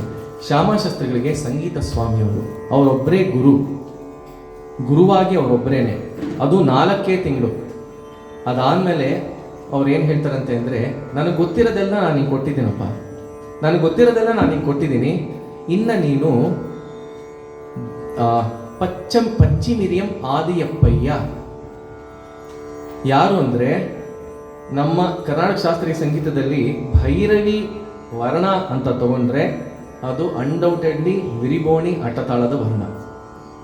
ಆ ಥರ ಒಂದು ವರ್ಣ ನಿಜವಾಗ್ಲೂ ಒಂದು ವಿರಿಬೋಣಿ ಭೈರವಿಯ ಸ್ವರೂಪ ಅಂತ ಗೊತ್ತಾಗಬೇಕು ಅಂದರೆ ಪಚ್ಚಿಮಿರಿಯಂ ಆದಿಯಪ್ಪಯ್ಯನವರ ರಚನೆ ಮಾಡಿರುವಂತಹ ಭೈರವಿ ಅಟ್ಟತಾಳದ ವರ್ಣವನ್ನು ನಾವು ಅಭ್ಯಾಸ ಮಾಡಬೇಕು. ಆ ವರ್ಣದ ಕರ್ತೃ ಅವ್ರ ಹತ್ರ ಹೋಗು. ನೀನು ಅವ್ರನ್ನ ಗುರುವಾಗಿ ಸ್ವೀಕರಿಸಬೇಡ, ನೀನು ಬರೀ ಅವ್ರ ಹತ್ರ ಹೋಗಿ ಆ್ಯಸ್ ಅ ಫ್ರೆಂಡ್ ಒಬ್ಬ ಡಿಸ್ಕಷನ್ ಮಾಡೋದಕ್ಕೆ ಹಾಗೂ ಒಂದಷ್ಟು ವಿಚಾರವನ್ನು ತಿಳ್ಕೊಳ್ಳೋದಕ್ಕೆ ಮಾತ್ರ ಹೋಗು, ಆದರೆ ಗುರುವಾಗಿ ಸ್ವೀಕರಿಸಬೇಡ ಅಂತ. ಅವರು ಅವಾಗಿನ ಕಾಲದಲ್ಲಿ ಏನೋ ಗೊತ್ತಿಲ್ಲ, he was not recognised as a good teacher. ಗುರುವಾಗಿ ಒಳ್ಳೆ ಗುರು ಅಲ್ಲ, ಆದರೆ ಸಂಗೀತದ ತುಂಬ ಮೇರು ಕಲಾವಿದರು ಅಂತ. ಸೊ ಹೀಗೆ ಪಚ್ಚಿಮಿರಿಯಂ ಆದಿಯಪ್ಪಯ್ಯ ಅವರ ಹತ್ರ ಇವರು ಹೋಗಿ ವಿಚಾರ ಸಂಕಿರಣೆಗಳು ನಡೀತಾ ಇನ್ನೊಂದಷ್ಟು ಅವರ ಸಂಗೀತ ಇನ್ನೂ ವೃದ್ಧಿಯಾಗಿ ಹೋಗ್ತಾ ಹೋಗುತ್ತೆ. ಅವ್ರ ಗುರುಗಳು ಎಷ್ಟೊಂದು ಮ್ಯಾನುಸ್ಕ್ರಿಪ್ಟ್ಸ್ ಅಂದರೆ ಶಾಸ್ತ್ರಗಳು ಇದರದೆಲ್ಲ ಅವರು ಕೊಟ್ಟಿರ್ತಾರೆ. ಅದನ್ನೆಲ್ಲ ಓದ್ಕೊಂಡು ತಮ್ಮದೇ ಆದಂತಹ ಒಂದು ವಿಶಿಷ್ಟವಾದಂತಹ ಒಂದು ಸಂಗೀತದ ಛಾಪನ್ನು ಅವರು ಮಾಡ್ಕೋತಾರೆ. ನೆಕ್ಸ್ಟ್ ಒಂದು ಒಳ್ಳೆ ಇನ್ಸಿಡೆಂಟ್ ಹೇಳ್ತೀನಿ. ಅಂದರೆ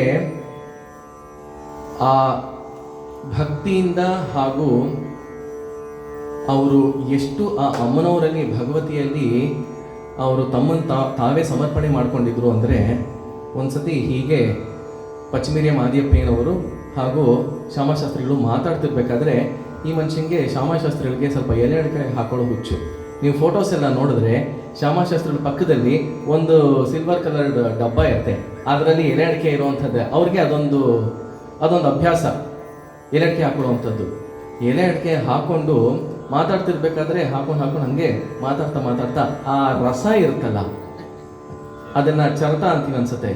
ಆ ರಸ ಇರ್ತಲ್ಲ, ಮಾತಾಡ್ತಾ ಪಚ್ಚಿಮಿರಿಯಂ ಆದಿಯಪ್ಪಯ್ಯನವರ ಪಂಚೆ ಮೇಲೆ ಅದು ಹಾಗೆ ಏನೋ ಒಂದು ಹೇಳಬೇಕಾದ್ರೆ ಅದು ಬಿದೋಗಿ ಚಲ್ಲೋಗುತ್ತಂತೆ.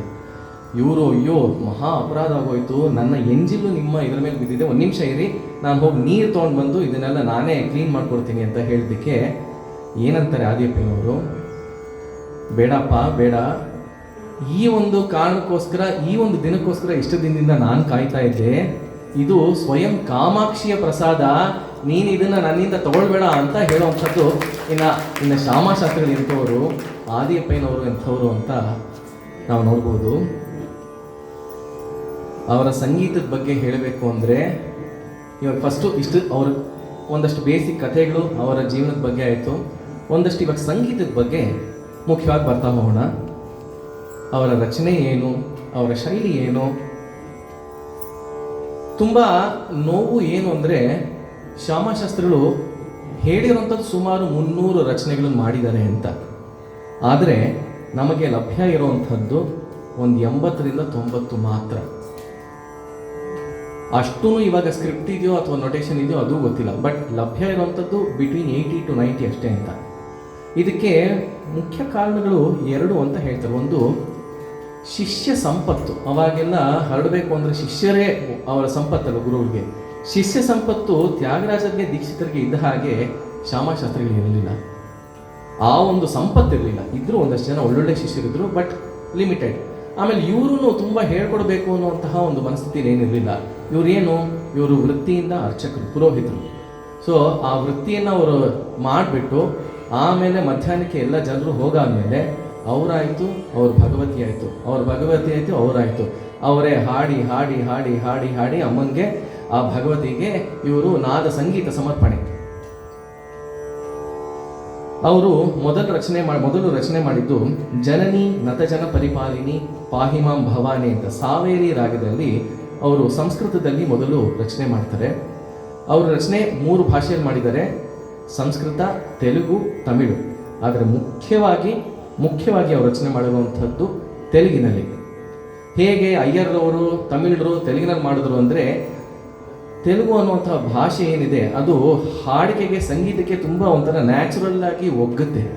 ಆ ದೃಷ್ಟಿಯಿಂದ ನಾವು ನೋಡಿದ್ರೆ ಎಲ್ಲರೂ ತ್ಯಾಗರಾಜರಾಗಿರ್ಬೋದು, ಶ್ಯಾಮಾಶಾಸ್ತ್ರಿಗಳಾಗಿರ್ಬೋದು, ಪಟ್ನಂ ಸುಬ್ರಹ್ಮಣ್ಯ ಅಯ್ಯರ್ ಅವರಾಗಿರ್ಬೋದು, ವಾಸುದೇವಾಚಾರ್ಯರಾಗಿರ್ಬೋದು, ನಮ್ಮ ಕರ್ನಾಟಕದವರು. ಆದರೆ ಅವರು ಮಾಡಿದ್ದೆಲ್ಲ ಜಾಸ್ತಿ ತೆಲುಗಿನಲ್ಲಿ, ಯಾಕಂದರೆ the language itself is very musical. ಮಹಾಪುರುಷರು ಇವರ ಫಸ್ಟ್ ಒಂದು ಕೃತಿ ಆಹಿರಿ ಅನ್ನುವಂತಹ ರಾಗದಲ್ಲಿ ಮಾಯಮ್ಮ ಅನಿ ನೇ ಪಿಲಚಿತೆ ಮಾట్లాಡರಾದ. ಇದನ್ನು ನಾನು ಯಾಕೆ ಹಾಡ್ತೀನಿ ಅಂತ ಹಾಡಿದ ನಂತರ ನಾನು ಹೇಳ್ತೀನಿ.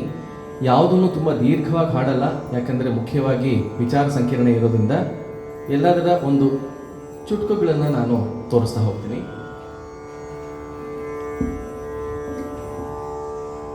ಆಹಿರಿ ರಾಗವನ್ನು ಹಾಡಿದ್ರೆ ಊಟ ಸಿಗಲ್ಲ ಅಂತ ಏನೋ ಒಂದು ಪ್ರತೀತಿ ಇದೆ. ಆದರೆ ಮೇಡಮ್ ಅವ್ರು ಹೇಳಿದರೆ ಊಟ ಆಲ್ರೆಡಿ ರೆಡಿ ಇದೆ ಅಂತ. ಸೊ ನನಗೆ ಆ ಭಯವೇ ಇಲ್ಲ.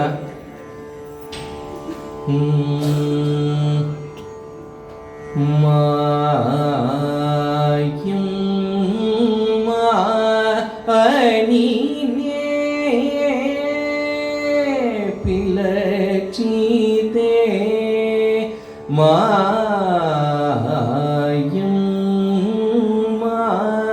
ಅನಿ ನೇ ಪಿಲಚಿತೆ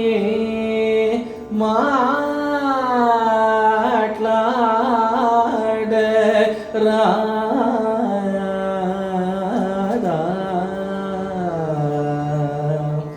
ನಾತೋ ಮಾట్లాಡ ರಾದ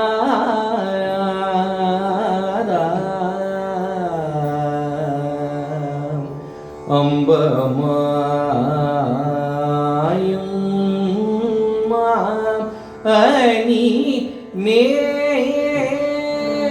ಪಿಲಚಿತೆ ಮಾట్లాಡ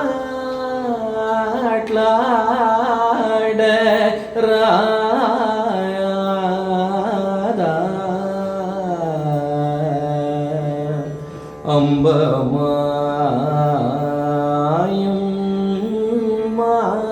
ಅನಿ ನೇ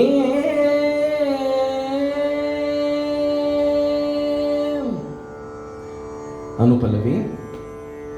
ನ್ಯಾಯಮಾ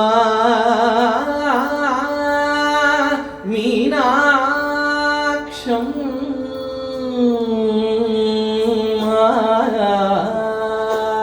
ನ್ಯಾಯಮಾ ಮೀನಾಕ್ಷಂ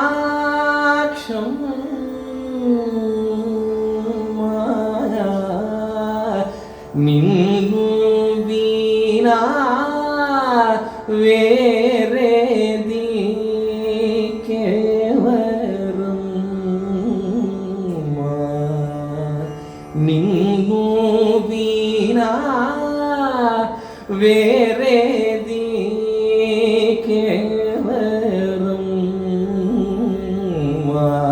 മായം അനി നേ పిలచితే మాట్లాడరా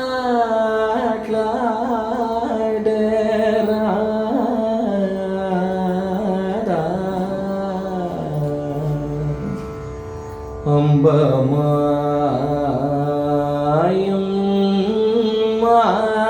అని నే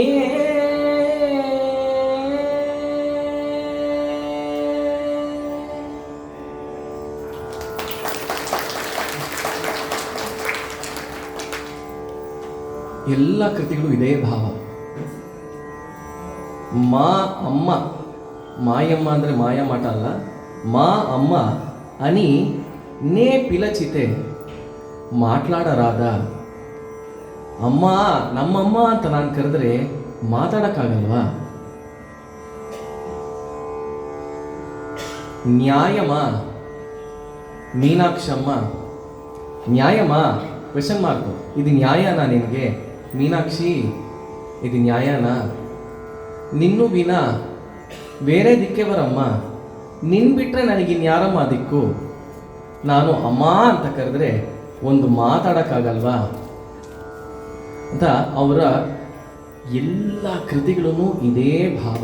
ನಾ ಇದು ಯಾಕೆ ಹೇಳ್ತಾ ಇದ್ದೀನಿ ಅಂದರೆ, ನೋಡಿ, ತ್ಯಾಗರಾಜರ ಕೃತಿಗಳಲ್ಲಿ ಬೇರೆ ಬೇರೆ ಭಾವನೆಗಳನ್ನು ನಾವು ನೋಡ್ತಾ ಬರ್ಬೋದು. ದೀಕ್ಷಿತರಲ್ಲಾಗಲಿ ಆಗ್ಬೋದು, ದೀಕ್ಷಿತರದು ಒಂಥರ ಶಾಸ್ತ್ರವನ್ನು ನೋಡ್ಬೋದು, ಎಲ್ಲ ಥರದ ಜ್ಯೋತಿಷಾಸ್ತ್ರ ಇರ್ಬೋದು, ಅಥವಾ ಶ್ರೀವಿದ್ಯಾ ಉಪಾಸನೆಯ ಇದು ನವವರ್ಣ ಪೂಜೆಯ ಶಾಸ್ತ್ರವಿರ್ಬೋದು, ಅಥವಾ ಯಾವುದರ ಶಾಸ್ತ್ರವನ್ನಾಗಲಿ ಅವರಲ್ಲಿ ಒಂಥರ ಇಟ್ಟಿರ್ತಾರೆ. ಹಾಗೂ ವಿಷಯ ತುಂಬ ಗಹನವಾಗಿರುವಂಥದ್ದು ಇರುತ್ತೆ.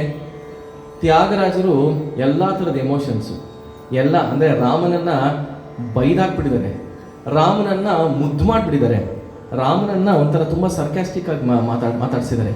ಅಂದರೆ ನೀನೇನು ನಿಂದೇನು ಮಾ ಜಾನಕಿಯನ್ನಿ ಮಾ ಜಾನಕಿ ಚೈಪಟ್ಟಾಗ ಮಹಾರಾಜ ವೈತಿರಿ నువ్వు ಅಂತ ಹೇಳಿದೆ. ಅಂದರೆ ನಿಂದೇನಿಲ್ಲಪ್ಪ, ನೀನು ಜಾನಕಿ ಕೈ ಹಿಡಿದಿದ್ರಿಂದ ನೀನು ಮಹಾರಾಜ ಆಗಿರೋವಂಥದ್ದು, ಇಲ್ಲಾಂದರೆ ನಿಂದೇನಿದೆ, ಜಾನಕಿ ಇದೆಲ್ಲ ದೊಡ್ಡದು, ನಿಂದೇನಿದೆ ಅಂತ. ಅಂದರೆ ಒಂಥರ ಇನ್ನೊಂದು ರೀತಿಯಲ್ಲಿ ಬಂದು ಟೀಕ್ಸುವಂಥದ್ದು. ಆದರೆ ಶ್ಯಾಮಶಾಸ್ತ್ರಿಗಳದು ತಾಯಿ ಮಗು, ತಾಯಿ ಮಗು, ತಾಯಿ ಮಗು, ತಾಯಿ ಮಗು, ಇನ್ಯಾವ ಭಾವನೆಯೂ ಅವರಲ್ಲಿ ಇಲ್ಲವೇ ಇಲ್ಲ. ಅಮ್ಮ ಅಮ್ಮ ಅಮ್ಮ ಅಮ್ಮ, ಜಗನ್ಮಾತೆ, ಪರಾಶಕ್ತಿ, ಜಗದಂಬೆ, ಕಾಪಾಡಮ್ಮ, ಬ್ರೋಚುಟಕು, ಬ್ರೋಬಮ್ಮ, ಬೇಗ ಬಾರಮ್ಮ, ತಾಮಸಮು ಏಲೆ, ತಾಮಸ ಯಾಕೆ, ಈ ಥರ ಅಂತ ಒಂದು ಅವ್ರದ್ದು ಅದೇ ನನ್ನನ್ನು ಕಾಪಾಡಮ್ಮ. ಇವಾಗ ಒಂದು ಸಣ್ಣ ಮಗು ಏನನ್ನತ್ತೆ, ಜಸ್ಟ್ ಒಂದು 1, 2, 3 ವರ್ಷದ ಮಗು ಏನಂತ ಇರುತ್ತೆ, ಅಮ್ಮ ಅಮ್ಮ ಅಮ್ಮ ಅಮ್ಮ. ಅದಕ್ಕೇನೋ ಬೇಕು ಅಮ್ಮ ಅಂದಿದ ತಕ್ಷಣ ಜೋರಾಗಿ ಅಳೋವಂಥದ್ದು.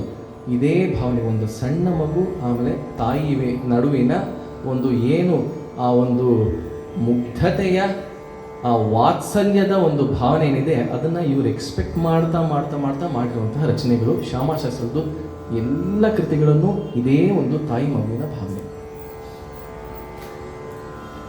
ನಿಜವಾದ ಮಹಾಪುರುಷರು ಅಂದರೆ ನಾವು ಯೋಚನೆ ಮಾಡಬೇಕು, ಏನಕ್ಕೆ ಬರೀ ಇದೇ ಒಂದು ಅಂತ. ಅವರ ಜೀವನ ತಗೊಂಡ್ರೆ ಪೌರೋಹಿತ್ಯ, ಅಲ್ಲಿ ಒಂಥರ ಅವ್ರಿಗೆ ಪೌರೋಹಿತ್ಯದಿಂದ ಏನು ಬರ್ತಾಯಿತ್ತು ಅದರಲ್ಲಿ ಅವ್ರು ಸಂತುಷ್ಟವಾಗಿದ್ದರು. ಹಾಗೂ ಅವರ ಪೂರ್ವಿಕರಿಗೆ ಮಹಾರಾಜರು ಒಂದಷ್ಟು ಲ್ಯಾಂಡ್ ಆಗಲಿ ಅದನ್ನೆಲ್ಲ ಕೊಟ್ಟಿದ್ರು. ಸೊ ಅವರು ಫೈನಾನ್ಷಿಯಲ್ ಇಶ್ಯೂಸ್, ಎಕನಾಮಿಕ್ ಇಶ್ಯೂಸ್ ಅಂತ ನೋಡಿದ್ರೆ ಸ್ವಲ್ಪ ಮಟ್ಟಿಗೆ ಅವರು ತಕ್ಕ ಮಟ್ಟಿಗೆ ಅವರು ಆರಾಮಾಗೇ ಇದ್ರು. ಅವ್ರದ್ದೇನು ಅವ್ರ ಪೌರೋಹಿತ್ಯ ಮಾಡೋದು, ಆಮೇಲೆ ದೇವಸ್ಥಾನದಲ್ಲಿ ಇದು ಮಾಡುವಂಥದ್ದು, ಎಲ್ಲರೂ ಹೋಗಾದ್ಮೇಲೆ ಅವರು ಬಾಗಿಲು ಹಾಕ್ಕೊಂಡು ಅಮ್ಮನವರಿಗೆ ಹಾಡುಗಳನ್ನು, ಅವರ ಏನು ಮನಸ್ಸಿನ ಏನು ತಳಮಳ ಇರುತ್ತೆ ಆ ದೇವಿಯನ್ನು ಕಾಣಬೇಕು ಅಂತ, ಆಮೇಲೆ ದೇವಿ ಜೊತೆ ಯಾವಾಗಲೂ ಒಡನಾಟ ಇರಬೇಕು ಅನ್ನೋಂತಹ ಒಂದು ಏನು ಮನಸ್ಸಿನಲ್ಲಿ ಭಾವನೆ ಇರುತ್ತೆ, ಸದಾ ಆ ಭಾವನೆಯನ್ನು ಸಂಗೀತ ರೂಪದಲ್ಲಿ, ಕೃತಿಗಳ ರೂಪದಲ್ಲಿ ಅವರು ಅದನ್ನು ಕೊಡುವಂಥದ್ದು. ಬೇರೆ ಯಾವ ಅವರಿಗೆ ಚಿಂತೆ ಆಗಲಿ ಅಥವಾ ಬೇರೆ ಯಾವ ಅವರು ಇದನ್ನು ಅವರು ಯೋಚನೆ ಮಾಡುವಂತಹ ಅವ್ರ ಪರಿಸ್ಥಿತಿನೂ ಬರಲಿಲ್ಲ, ಅವ್ರು ಅದಕ್ಕೆ ಹೋಗಲೂ ಇಲ್ಲ.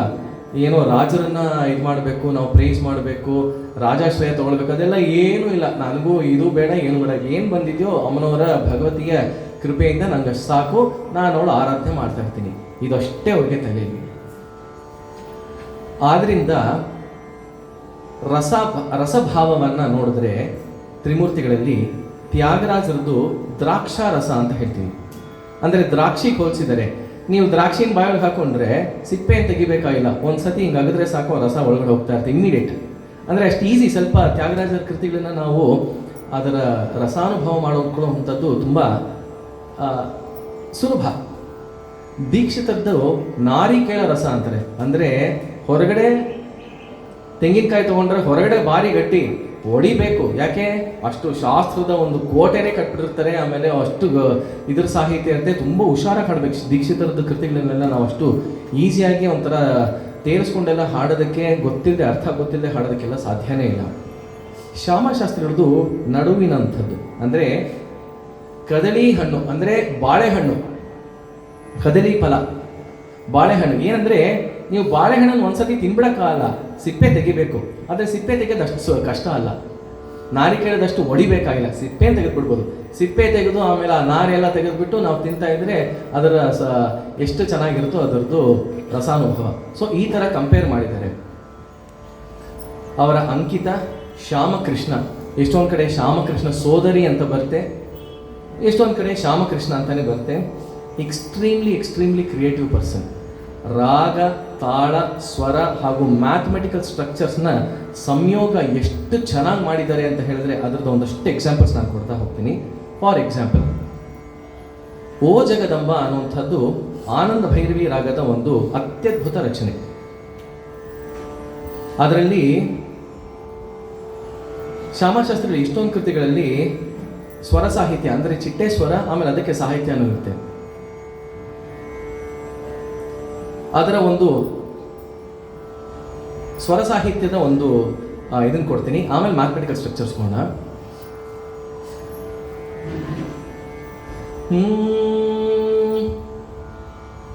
ಓ ಓ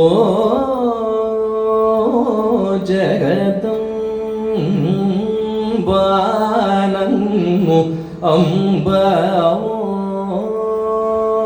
ಓ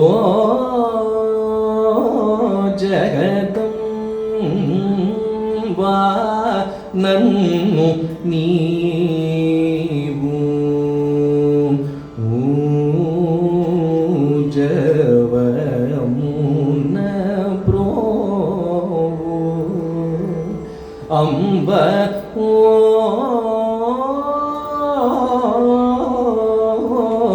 ಜಗದಂಬಾ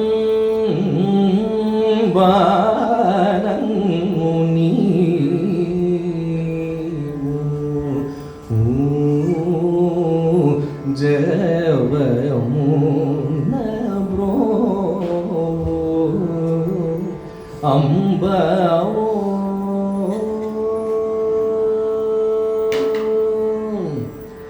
ಪಾಮಗರಿ ಸ ನಿ ಸ ಮಗರಿ ಸ ನಿ ಸ ಗರಿ ನಿ ಸ ಗ ಗ ಮ ಪದ ಪಮ ಗ ಮ ಪ ಪಾಮಗರಿ ಸ ನಿ ಸ ಮಗರಿ ಸ ನಿ ಸ ಗರಿ ನಿ ಸ ಗ ಗ ಮ ಪದ ಪಮ ಗ ಮ ಪ ದ ಪ ಮ ಗರಿ ಗ ಮ ಪ ಮ ಗರಿ ಸ ಸಾ ನಿ ದ ಪ ಪ ಮ ಗ ರಿ ಸ ಮ ಗ ಮ ದ ಪ ಮ ಗ ರಿ ಗ ಮ ಪ ಮ ಗ ರಿ ಸ ಸ ನಿ ದ ಪ ಪ ಮ ಗ ರಿ ಸ ಮ ಗ ಮ ಓ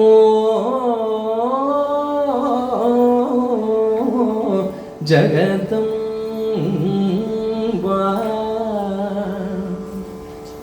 ಅಲ್ಲಿ ಚಿಟ್ಟೇಶ್ವರದಲ್ಲಿ ಸ್ವರ ಸಾಹಿತ್ಯ ಸ್ವರದಲ್ಲಿ ಸಾನಿದ ಪಪ್ಪ ಮಗರಿ ಸಾ ಮಗಮ ನಾವು ಲೆಕ್ಕ ನೋಡಿದ್ರೆ ಮ್ಯಾಥಮೆಟಿಕಲ್ ಆಗಿ ನೋಡಿದ್ರೆ ಬ್ಯೂಟಿಫುಲ್ 18 ಅಕ್ಷರ ಅದು 6 ಆಗಿ ಡಿವೈಡ್ ಮಾಡ್ಕೊಂಡು ಬಂದಿದ್ದಾರೆ. ಈ ಥರ ಎಷ್ಟೊಂದು ನೋಡ್ಬೋದು. ಸಾಹಿತ್ಯ ಹೆಂಗೆ ಬರುತ್ತೆ ನೋಡಿ. ವರಸಿತ ಗಿರಿ ನೀಲಯುನಿ ಪ್ರಿಯ ಪ್ರಣಯಿನಿ ಪರಾಶಕ್ತಿ ಮನವಿನಿ ವಿನುಮಾ ಮರ್ಯಾದಲೆರುಗನಿ ದುಷ್ಪ್ರಭುಲ ಕೋರಿ ವಿನುತಿಂ ಪಗವರಂ ಬೋಸಗು ಓ ಕೋರಿ ವಿನುತಿಂ ಪಗವರಂ ಬೋಸಗೋ. ಎಷ್ಟು ಚೆನ್ನಾಗಿ ಸಾಹಿತ್ಯ, ಸ್ವರ ಜೋಡಣೆ, ಆಮೇಲೆ ಅದಕ್ಕೆ ಬೇಕಾಗಿರುವಂತಹ ಒಂದು ಜಾರುಗಳು, ಏರಿಳಿತಗಳು, ಆ ಗಮಕಗಳು ಎಷ್ಟು ಚೆನ್ನಾಗಿ ಅಂದರೆ ರಾಗ, ತಾಳ, ಲಯ, ಮ್ಯಾಥಮೆಟಿಕಲ್ ಸ್ಟ್ರಕ್ಚರ್, ಸ್ವರ, ಸಾಹಿತ್ಯ ಇದ್ಯಾವುದು ಬೇರೆ ಇಲ್ಲ. ಒಂಥರ ಹಿಂಗೆ ಒಂದೇ ಒಂದು ಪ್ರವಾಹವಾಗಿ, ಒಂದೇ ಒಂದು ಹಾಲು ಜೇನು ಸೇರಿದ್ರೆ ಎಷ್ಟು ಮಧುರವಾಗಿರುತ್ತೋ ಆ ಥರ ಅವರು ರಚನೆ ಮಾಡಿದ್ದಾರೆ. ಇನ್ನು ಎಷ್ಟೊಂದಿದೆ. ಆದರೆ ರಿದಮಿಕ್ ಬ್ಯೂಟೀಸ್ ಬಗ್ಗೆ ಬಂದಾಗ 3 ಅಕ್ಷರಗಳು, 5 ಅಕ್ಷರಗಳು, ಈ ಥರದ ಯೂಸೇಜು ತಕಿಟ ತದಿಗಿನ ತೊಂ ಅಂತ ಏನು ಹೇಳ್ತೀವಿ, ಈ ಥರದ ಯೂಸೇಜು ಸ್ವರದಲ್ಲಿ, ಸಾಹಿತ್ಯದಲ್ಲಿ ತುಂಬ ಜಾಸ್ತಿ. ಸಾಹಿತ್ಯ ನೋಡಿದ್ರೆ ಅನುದಿನಮು 5ಕ್ಕೆ ಅನುದಿನಮು, ಗತಿ ಅನುಚು, ಕಮಲಮುಖಿ, ಮಹಿಮಲನು, ವರಮಸಗ, ಪಾದಯುಗಮೆ, ಈ ಥರ 5 ಅಕ್ಷರಗಳ ಯೂಸೇಜು ಹಾಗೂ 3 ಅಕ್ಷರಗಳ ಯೂಸೇಜ್ ಎಲ್ಲ ಸಾಕಷ್ಟು ಜಾಸ್ತಿ. ಇದರ ಒಂದು ಬ್ಯೂಟಿಫುಲ್ ಎಕ್ಸಾಂಪಲ್ ನಾವು ನೋಡೋಣ. ಶ್ಯಾಮಶಾಸ್ತ್ರಿಗಳು 3 ರತ್ನತ್ರಯಗಳನ್ನು ರಚನೆ ಮಾಡಿದ್ದಾರೆ. ಸ್ವರಜತಿಗಳ ಒಂದು ರೂಪುರೇಷೆನ ಅವರು ಎಸ್ಟಾಬ್ಲಿಷ್ ಮಾಡಿದಂತಹ ಒಬ್ಬ ಮಹನೀಯರು ಅಂದರೆ ಶ್ಯಾಮಶಾಸ್ತ್ರಿಗಳೇ. ಸ್ವರಜತಿ ಹಿಂಗೂ ಇರ್ಬೋದಾ, ಹೀಗೂ ಹಾಡ್ಬೋದಾ ಅಂತ ಅವರು ಸ್ವರಜತಿಯನ್ನು ಅವರು ಮಾಡಿರುವಂಥದ್ದು. ಎಷ್ಟೊಂದು ಜನ ಗೊತ್ತಿರುತ್ತೆ.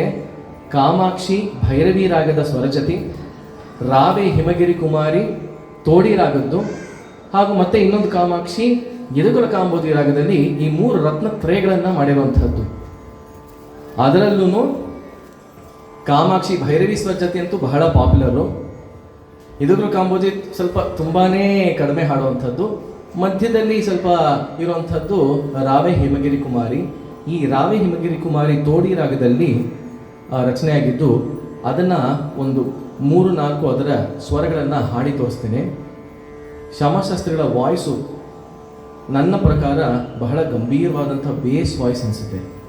ಯಾಕಂದರೆ ಅವ್ರ ಕೃತಿಗಳು ಸಾಕಷ್ಟು ಮಂತ್ರ ಸ್ಥಾಯಿಯನ್ನು ಎಕ್ಸ್ಪ್ಲೋರ್ ಮಾಡುವಂತಹ ಒಂದು ಕೃತಿಗಳು, ರಚನೆಗಳು. ಅವರು 6 ಅಡಿ ಉದ್ದ ಇದ್ರಂತೆ, ಸಾಕಷ್ಟು ಒಂಥರ ಸ್ಟೌಟ್, ಒಳ್ಳೆ ಪರ್ಸ್ನಾಲಿಟಿ ಇದ್ದಂತಹ ಮನುಷ್ಯ.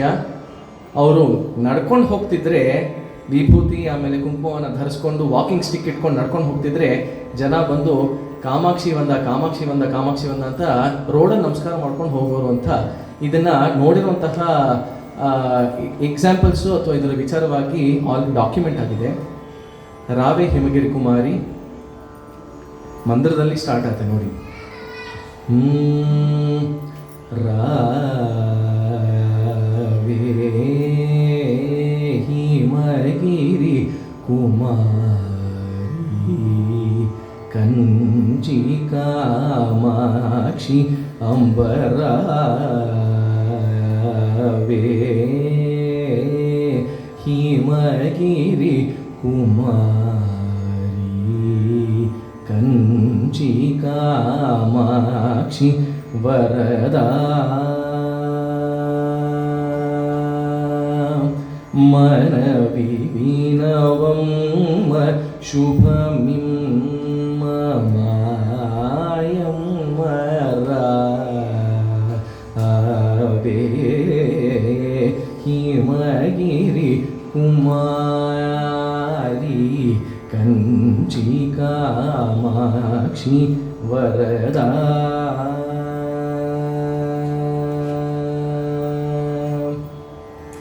దని సరి గరి గా గమ గరి సరి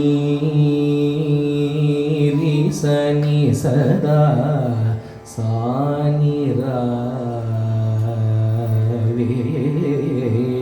హిమగిరి కుమారి కంచి కామాక్షి. నెక్స్ట్ భక్తిని మగరి సరి సని దయని సరి సని దని సా ని గరి దరి సని మద మత మహిషదాయనవమర్దని వెతదీర్చవే దూరముగను ಮೂರನೇದರಿಂದ ನೋಡ್ತಾ ಹೋಗಿ ಮ್ಯಾಥಮೆಟಿಕಲ್ ಸ್ಟ್ರಕ್ಚರ್ಸು ಇನ್ನು 4ರಲ್ಲಿ ಹೇಗೆ ಬರುತ್ತೆ ಅಂತ. ಗಾಮ ಪ ಗಮ ನೀ ದ ಮ ಗ ರಿ ಸರಿ ಗ ರಿ ಸ ರಿ ಗ ಸ ಸರಿ ನೀ ಸ ರಾ ವೆ ಕಾಮ ಪ ನೀ ನೀ ನೀ ವೆ ಗತಿಯನಿ ಕೋರಿತಿ ಕೋನಿಯಾಡಿತಿ ವೇಡಿತಿರಾ ವೇ. 4ನೇದು ಗಾಮದ ಮಗಮದ ನೀದ ಮಗ ಮಗರಿ ಮಗರಿ ನೀ ಗರಿ ಸರಾ ತ್ರೀಸ್. ಕಾಮಿತಾರ್ಥ ಫಲದಾಯಕಿಯನೇಟಿ ಬಿರುದು ಮಹಿಳೋ ನೀಕೆ ತಗುರಾವೆ. ನೆಕ್ಸ್ಟು ಮತ್ತೆ ತ್ರೀಸ್. ಗಮನಿ ನಮ ಗಮದ ಮಗದ ಮಾಗರಿ ಸ ಪಾಮಗರಿ ಮಗಾರಿ ಸರಿ ನಿ ಸರಿ ಗಾಗರಿ ಗಮದ ಮದನಿ ದನಿ ಸದಾ ದನಿ ದ ಕರಿ ನೀ ದ ಮಗಾರಿ ಸರಾ. ಕಮಲಮುಖಿದರಗಳ ಘನ ನೀಲಕಚ ಭರಾಮೃಗ ವಿಲೋಚನ ಮಣಿರದನ ಗಜಗಮನ ಮದಿಲೋ ನೀನು ಸದಾ ದಲ ಚುಕೊನಿ ನೀ ಧ್ಯಾನ ಮೇ ತಲ್ಲಿರಾ. ಲಾಸ್ಟ್ ಒನ್ ಅದ್ಭುತ. ದಾದನಿ ದನಿ ಸಾನಿ ದ ನೀ ಗಾರಿ ನಿ ಸಾ ಸಾನಿ ದ ನಿ ಸಾನಿ ದ ವದ ಮದ ದನಿ ದ ನಿ ಸಾನಿ ದ ನೀ ಗಾರಿ ನಿ ಸಾ ಸಾನಿ ದ ನಿ ಸಾನಿ ದ ಪದ ಮ ಪ ಧ ನೀ ಸಾರಿ ಗಾಮದನಿ ಪಾದ ಮಗರಿ ನೀರಾ ವೇ. ಶ್ಯಾಮ ಕೃಷ್ಣನುತ ವಿನುನಾ ಚಿಂತನು ವೇ ವೇಗದೀರ್ಚ ಭಯಮೀಯವೇ ಕಲ್ಯಾಣಿ ಕಂಚಿ ಕಾಮಾಕ್ಷಿನಿ ಪಾದಮೇ ದೇಕುರಾ ಆವೆ ಹಿಮಗಿರಿ ಕುಮಾರಿ ಕಂಚಿ ಕಾಮಾಕ್ಷಿ ವರದಾ.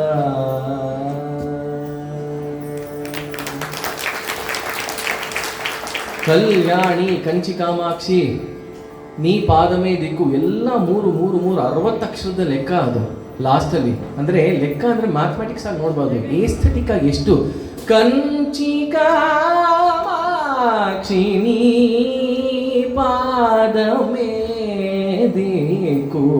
ಸ್ವರಾಕ್ಷರಗಳು ನೋಡಿ, ಕನ್ ಅಂದರೆ ಸ್ವರ ಸಾಹಿತ್ಯ ಹೆಂಗೆ ಒಂದೇ ಆಗುತ್ತೆ. ಕಂಚಿ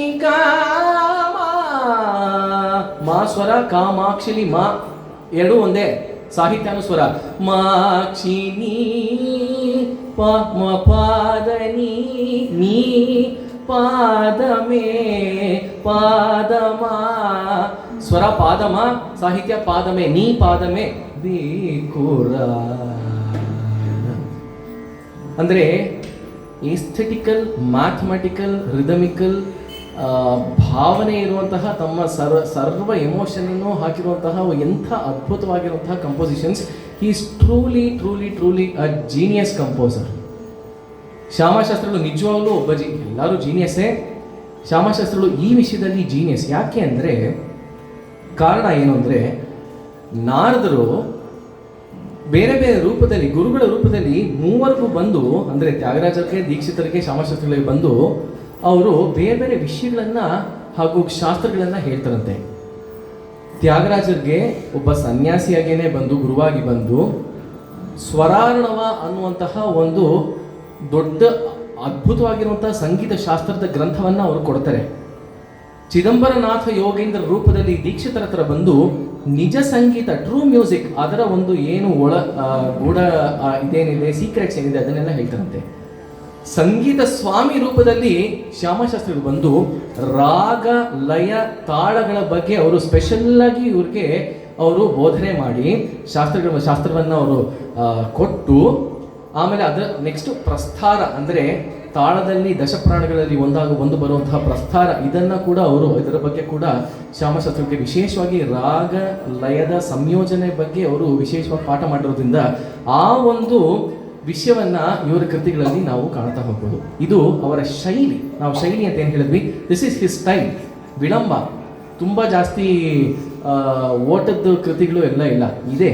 ಫಾರ್ ಎಕ್ಸಾಂಪಲ್, ಶಂಕರಿ ಶಂಕುರು ಚಂದ್ರಮುಖಿ ಅಖಿಲಾಂಡೇಶ್ವರಿ, ಶಂಕರಿ ಶಂಕುರು ಚಂದ್ರಮುಖಿ ಅಖಿಲಾಂಡೇಶ್ವರಿ ಶ್ರೀ, ಅಖಿಲಾಂಡೇಶ್ವರಿ ಶ್ರೀ ಅಖಿಲಾಂಡೇಶ್ವರಿ ಶಾಂಭವಿ ಸರಸಿಜ ಭವವಂದಿದೆ ಗೌರಿ, ಸಂಕಟಹಾರಿಣಿ ರಿಪುವಿದಾರಿಣಿ ಕಲ್ಯಾಣಿ, ಸದಾ ನತ ಫಲದಾಯಕಿ ಹರನಾಯಕಿ ಜಗಜನನಿ, ಶಂಕರಿ ಶಂಕುರು ಚಂದ್ರಮುಖಿ ಅಖಿಲಾಂಡೇಶ್ವರಿ ಶಾಂಭವಿ ಸರಸಿಜ ಭವವಂದಿದೆ ಗೌರಿ.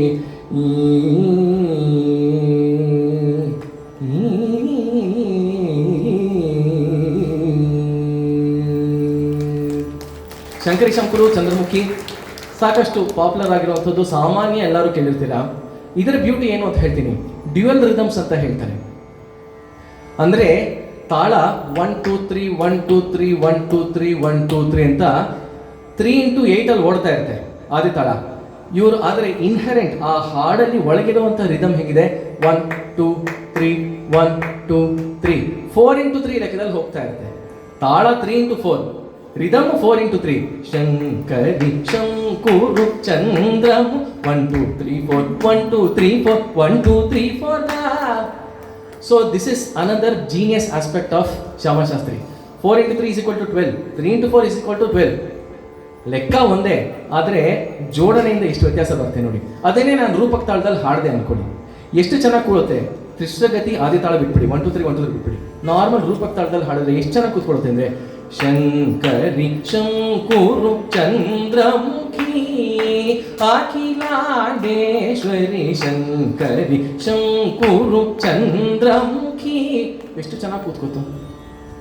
ಅದು ಮೃದಂಗದವ್ರು ಇದಕ್ಕೆ ನುಡ್ಸೋದೇ ಬೇರೆ ಥರ. 4 ಆಗಿ ನುಡ್ಸ್ಕೊಂಡ್ಬರ್ತಾರೆ ರೂಪಕ ತಾಳಕ್ಕೆ, ತ್ರಿಶ್ರಗತಿ ಆದಿ ತಾಳಕ್ಕೆ 3-3-3 ಆಗಿ ಅಥವಾ 6-6-6 ಆಗಿ ನುಡ್ಸ್ಕೊಂಡ್ಬರ್ತಾರೆ. ಸೊ ಈ ಥರ ಡ್ಯುಯಲ್ ರಿದಮ್ಸ್, ಡ್ಯುಯಲ್ ಅಂದರೆ ಅದಕ್ಕೆ ಏನಂತಾರೆ ಅಂದರೆ ಸೂಚಿತ ತಾಳ, ಸ್ಥಾಪಿತ ತಾಳ. ಸೂಚಿತ ತಾಳ ಅಂದರೆ ಇನ್ಹೆರೆಂಟ್ ಆಗಿರುವಂಥದ್ದು 4-4-4 ರೂಪಕ, ಆದರೆ ಸ್ಥಾಪನೆ ಮಾಡಿರುವಂಥದ್ದು ತ್ರಿಶ್ರಗತಿ ಆಗುತ್ತೆ 3-4. ಈ ಥರ ನಾವು ಈ ಲಯದ ತಾಳದ ವಿಷಯವಾಗಿ ಶ್ಯಾಮಶಾಸ್ತ್ರಿಗಳು ಎಷ್ಟೊಂದು ಇನ್ಹೆರೆಂಟ್ ಆಗಿ ಬ್ಯೂಟಿಫುಲ್ ಇದರಾಗಿ ಇಟ್ಟಿದ್ದಾರೆ ಅಂತ ನಾವು ನೋಡ್ಬೋದು. ಆಮೇಲೆ ಸಂಸ್ಕೃತದಲ್ಲಿ ಅವ್ರು ಮಾಡಿಲ್ವಾ? ಮಾಡಿದ್ದಾರೆ. Very very famous example.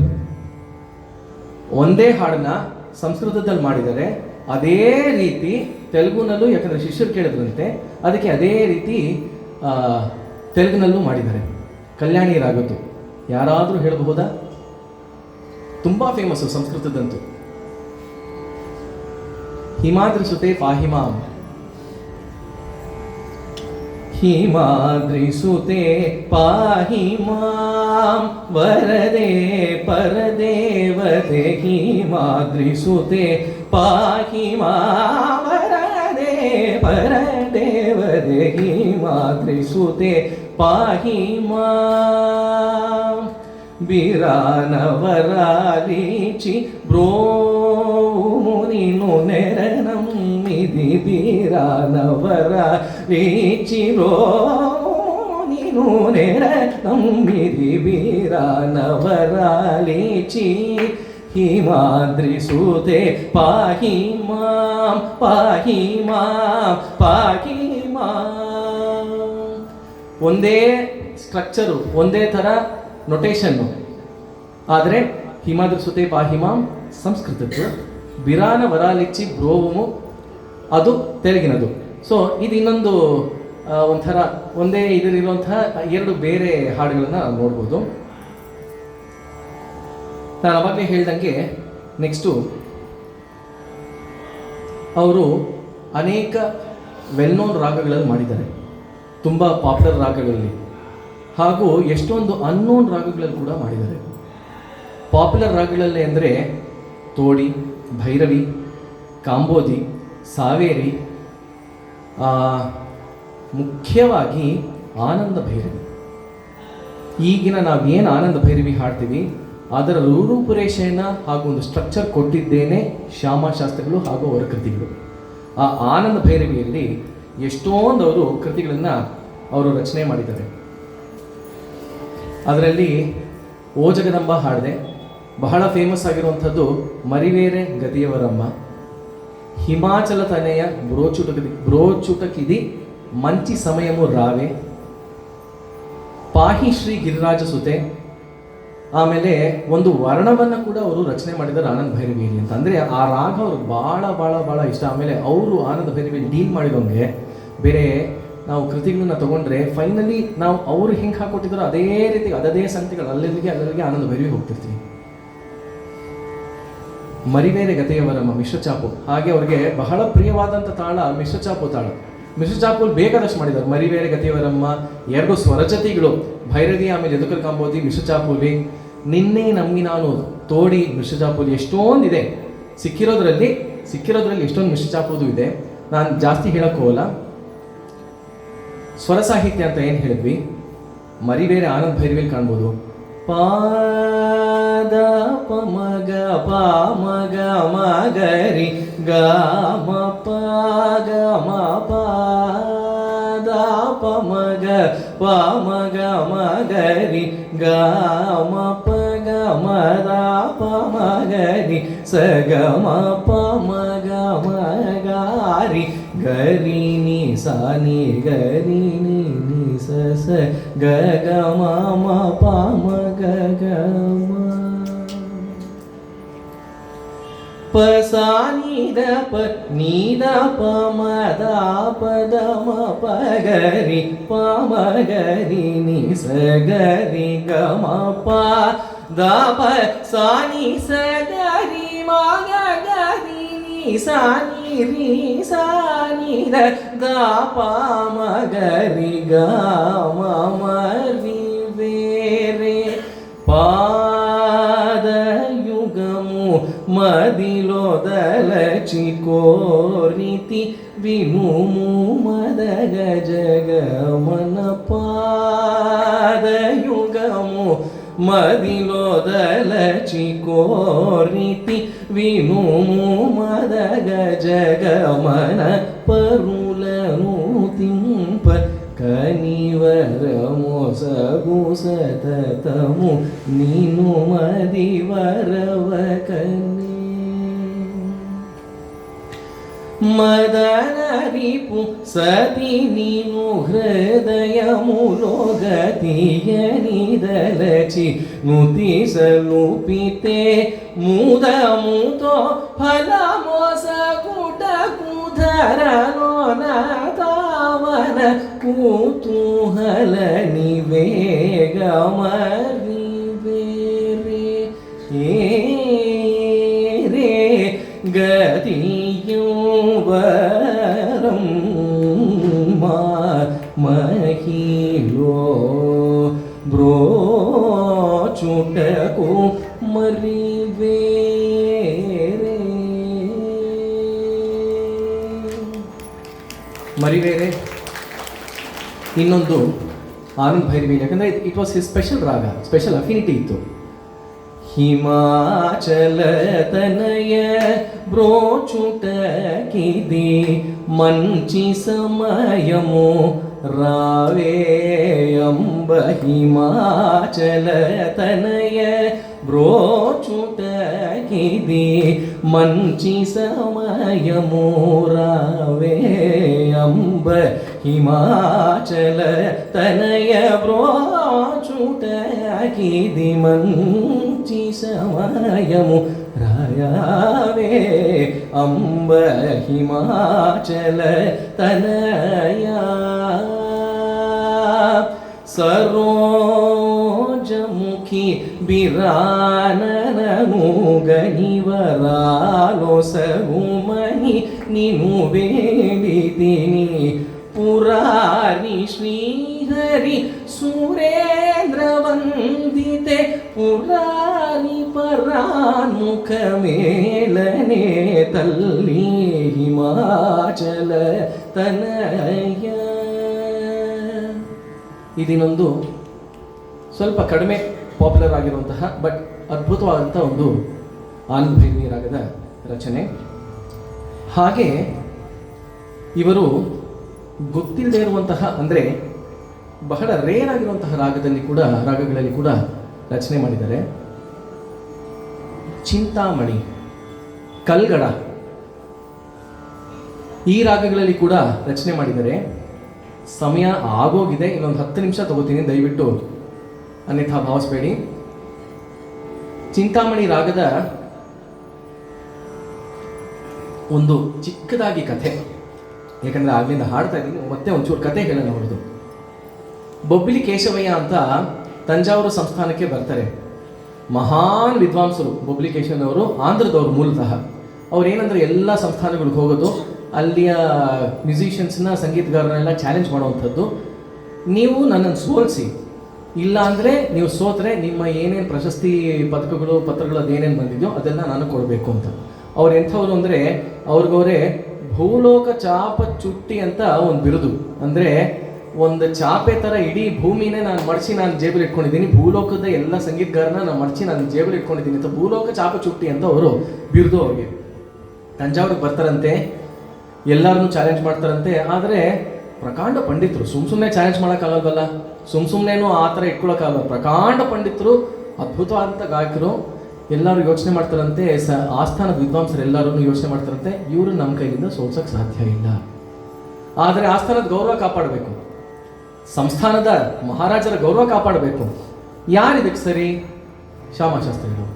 ಇದಕ್ಕೆ ಶ್ಯಾಮಾಶಾಸ್ತ್ರಿಗಳೇ ಸರಿ ಅಂತ ಅವರು ಶ್ಯಾಮಾಶಾಸ್ತ್ರಿಗಳನ್ನ ಹೋಗಿ ಕೇಳಿದಾಗ, ಅಲ್ಲಪ್ಪ ನಾನೇನು ರಾಜಾಶ್ರಯದಲ್ಲಿಲ್ಲ, ನಾನೇನು ರಾಯಲ್ ಪೇಟ್ರನೇಜಲ್ಲಿಲ್ಲ, ನಾನು ಯಾವುದೋ ಅರ್ಚಕತ್ವ, ನಾನು ಪೌರೋಹಿತ್ಯ ನೋಡ್ಕೊಂಡಿರೋ, ನನ್ನನ್ನೇನು ಬಂದು ಕೇಳ್ತಿದ್ದೀರಾ ಅಂತ ಕೇಳಿದಾಗ, ಇಲ್ಲ, ಇದಕ್ಕೆ ನೀವೇ ಸರಿಯಾದ ಉತ್ತರ ಕೊಡುವಂಥವ್ರು, ನೀವೇ ಇದು ಒಪ್ಕೊಳ್ಳೇಬೇಕು, ನಮ್ಮ ರಾಜರ ಮರ್ಯಾದೆ ಪ್ರಶ್ನೆ ಅಂತ. ಇವ್ರು ಯಾವ ಪೇಟ್ರನೇಜ್ ತಗೋತಿರ್ಲಿಲ್ಲ. ಆದರೆ ಸಂಸ್ಥಾನ ರಾಜ್ಯ ಅಂತ ಬಂದಾಗ, ಅದೆಷ್ಟೇ ಚಿಕ್ಕ ಸಂಸ್ಥಾನ ಆಗಿರಲಿ, ಅದರ ಮರ್ಯಾದೆ ಕಾಪಾಡೋಕ್ಕೋಸ್ಕರ ಅವರು ಒಪ್ಕೋತಾರಂತೆ. ಅವ್ರು ಒಪ್ಕೊಂಡಾಗ ಸರಿ ಎಲ್ಲರೂ ಹಬ್ಬ ಶಾಮಶಾಸ್ತ್ರಿ ಒಪ್ಕೊಂಡ್ರು, ಈ ನಮ್ದೇನೂ ಇಲ್ಲ, ಅಕಸ್ಮಾತ್ ಅವಮಾನ ಆದರೆ ಅವ್ರಿಗಾಗುತ್ತೆ, ನಮ್ದೇನಾಗುತ್ತೆ ಅಂತ ಇವ್ರು ಹೊರಟೋಗ್ತಾರಂತೆ. ಆದರೆ ಹಿಂದಿನ ದಿನ ಎಂಥ ವಿದ್ವಾಂಸರು ಕೇಶವಯ್ಯನವರು ಅಂದರೆ, ಶ್ಯಾಮಶಾಸ್ತ್ರಿಗಳಂತಹ ಒಬ್ಬ ಸಂಗೀತ ನಾದೋಪಾಸಕನಿಗೂ ಸ್ವಲ್ಪ ದಿಗಿಲಾಗತ್ತಂತೆ ಹೃದಯದಲ್ಲಿ. ಏನಪ್ಪ ಒಪ್ಕೊಳ್ಳೋದಂತ ಒಪ್ಕೊಂಡ್ಬಿಟ್ಟಿದ್ದೀನಿ, ಇವಾಗ ಏನು ಮಾಡಬೇಕಪ್ಪ, ನಾಳೆ ಅಕಸ್ಮಾತ್ ನಂಗೆ ಆಗಲಿಲ್ಲ ಅಂತ ಅನ್ನಿಸ್ದಾಗ ಏನು ಅದಕ್ಕೆ ಏನು ವಾಟ್ ಇಸ್ ದ ಸೊಲ್ಯೂಷನ್? ಮತ್ತೆ ಭಗವತಿ ತಾಯಿ ಅವಳು ಮುಂದೆ ಒಂದು ಮನವರಿಕೆ. ಅವರು ತಮ್ಮ ಭಯವನ್ನು, ತಮ್ಮ ದುಃಖವನ್ನು ಹೇಗೆ ತೋಡ್ಕೋತಾರೆ ಅಂದರೆ, ದೇವಿ ಬ್ರೋವ ಸಮಯ ಮಿತೆ ಅತಿ ಬೇಗಮೇವ ಚಿದೇವಿ ಬ್ರೋವ ಸಮಯ ಮಿತೆ ಅತಿ ಬೇಗಮೇವ ಚಿ ನಾವೆತಲು ದೀರ್ಚಿ ಕರುಣಿಂಚವೇ ಶಂಕರಿ ಕಾಮಾಕ್ಷಿ ನಾವೆತಲು ದೀರ್ಚಿ ಕರುಣಿಂಚವೇ ಶಂಕರಿ ಕಾಮಾಕ್ಷಿ ದೇವಿ ಬ್ರೋವ ಸಮಯ ಮಿತೆ ಅತಿ ಬೇಗಮೇವ ಚಿ ನಾವೆತಲು ದೀರ್ಚಿ ಕರುಣಿಂಚವೇ ಶಂಕರಿ ಕಾಮಾಕ್ಷಿ ದೇವಿ ಭೋವ ಸಮಯ ಮಿತೆ.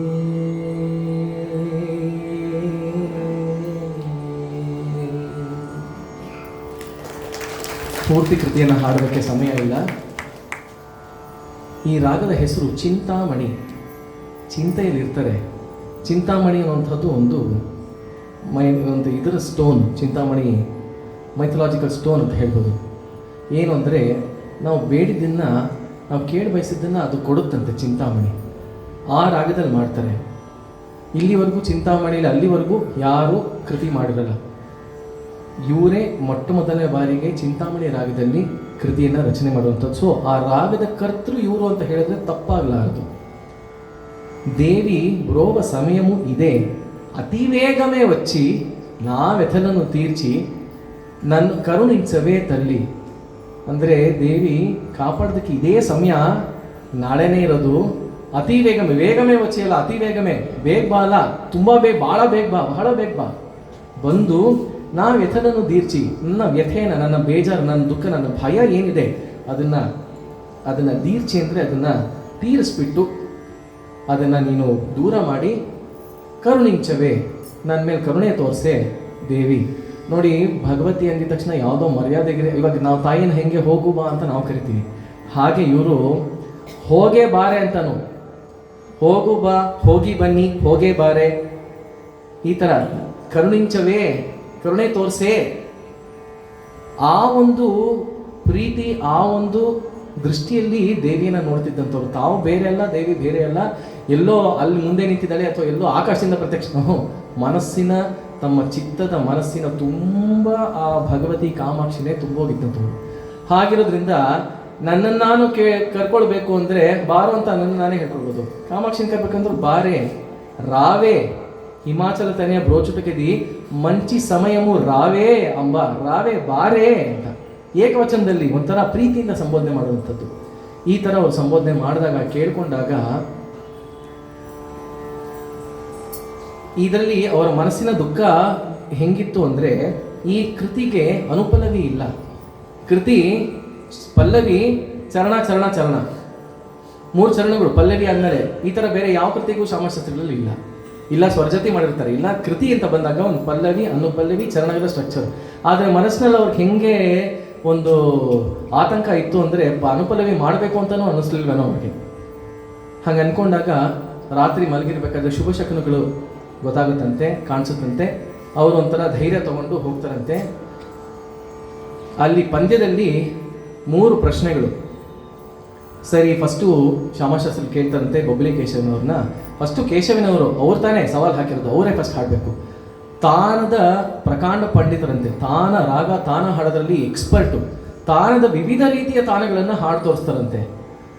ಇವರು ಅದಾದಮೇಲೆ ಎಲ್ಲರಿಗೂ ಆಶ್ಚರ್ಯ ಆಗತ್ತಂತೆ, ಏನಪ್ಪ ಮಾಡ್ತಾರೆ ಇವಾಗ ಅಂತ. ಅವ್ರಿಗೂ ಫುಲ್ ಕಾನ್ಫಿಡೆನ್ಸು. ಶ್ಯಾಮಶಾಸ್ತ್ರಿಗಳು ನೋಡಿಬಿಟ್ಟು, ಇಷ್ಟೇನಾ ಬೇರೆ ಇನ್ನೇನಾದರೂ ಇದೆಯಾ ಅಂತ ಕೇಳ್ತಾರಂತೆ. ಇಷ್ಟೇನಾ ಬೇರೆ ಏನಾದರೂ ಇದೆಯಾ ಅಂತ.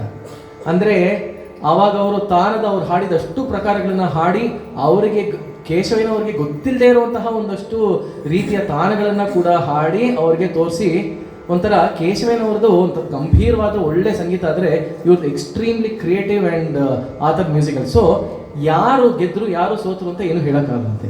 ಆಮೇಲೆ 3 ಪ್ರಶ್ನೆಗಳು. ಫಸ್ಟ್ ಪ್ರಶ್ನೆ ಶ್ಯಾಮಶಾಸ್ತ್ರಿಗಳು ಕೇಳ್ತಾರಂತೆ, ಶಾಸ್ತ್ರದ ರೀತಿಯಲ್ಲಿ ನೀವು ಹಾಡು ತೋರಿಸಿ. ಅಂದರೆ ಮೈ ಕೈಗಳನ್ನು ತಲೆಗಳನ್ನು ಜಾಸ್ತಿ ಅಲ್ಲಾಡಿಸ್ಬಾರ್ದು. ಗಾಯಕ ಗುಣದೋಷಗಳಲ್ಲಿ ನಾವು ನೋಡ್ತಾ ಹೋದರೆ ತುಂಬ ಮೂಮೆಂಟ್ಸ್ ಇರಬಾರ್ದು. ಸಟಲ್ ಮೂಮೆಂಟ್ಸ್ ಓಕೆ, ತುಂಬ ಜಾಸ್ತಿ ಮೂವ್ ಆದಾಗ ಫಿಸಿಕಲಾಗಿ ಏನಾಗುತ್ತೆ, ನಮ್ಮ ನಾಭಿಯಿಂದ ಹುಟ್ಟುವಂತಹ ನಾದ ಏನಿರುತ್ತೆ ಅದು ನಾಭಿ ಹೃತ್ ಕಂಠ ರಸನ ನಾಸಾದುರತ ಎಂದು ಶೋಭಿಲು ಸಪ್ತಸ್ವರ ಅಂತ ಹೊರಗಡೆ ಬರಬೇಕಾದಾಗ ತುಂಬ ಫಿಸಿಕಲ್ ಮೂಮೆಂಟ್ಸ್ ಇದ್ದಾಗ ಅದು ಕದಲ್ತಾ ಹೋಗುತ್ತೆ. ಅದು ಕದಲ್ದಾಗ ನಾದ ಪ್ಯೂರ್ ಆಗಿರ್ತಾ ಇಲ್ಲ, ನಾದನೂ ಸ್ವಲ್ಪ ವ್ಯತ್ಯಾಸ ಆಗುತ್ತೆ. ಸೊ ಹಾಗಾಗಿ ಗಾಯಕ ಗುಣದೋಷಗಳನ್ನ ಅಲ್ಲಿ ತಲೆ ಕೈ ಮಕ ಹಿಂಡುವಂಥದ್ದು, ತುಂಬ ಮೈಯಲ್ಲಾಡಿಸುವಂಥದ್ದು ಇವೆಲ್ಲ ಮಾಡಬಾರ್ದು. ಸ್ವಲ್ಪ ಮಟ್ಟಿಗೆ ಓಕೆ, ಆದರೆ ಅವ್ರಿಗೆ ಅದನ್ನು ಹೇಳ್ತಾರಂತೆ, ನಿಮ್ಮ ತಲೆ ಅಲ್ಲಾಡ್ತೆ ನೀವು ಹಾಡಬೇಕು ಅಂತ. ಅವ್ರಿಗೆ ಹಾವಭಾವ ಎಲ್ಲ ಜೋರಾಗಿದ್ದಂಥವ್ರು ಅವರು ಆಗಲ್ವಂತೆ.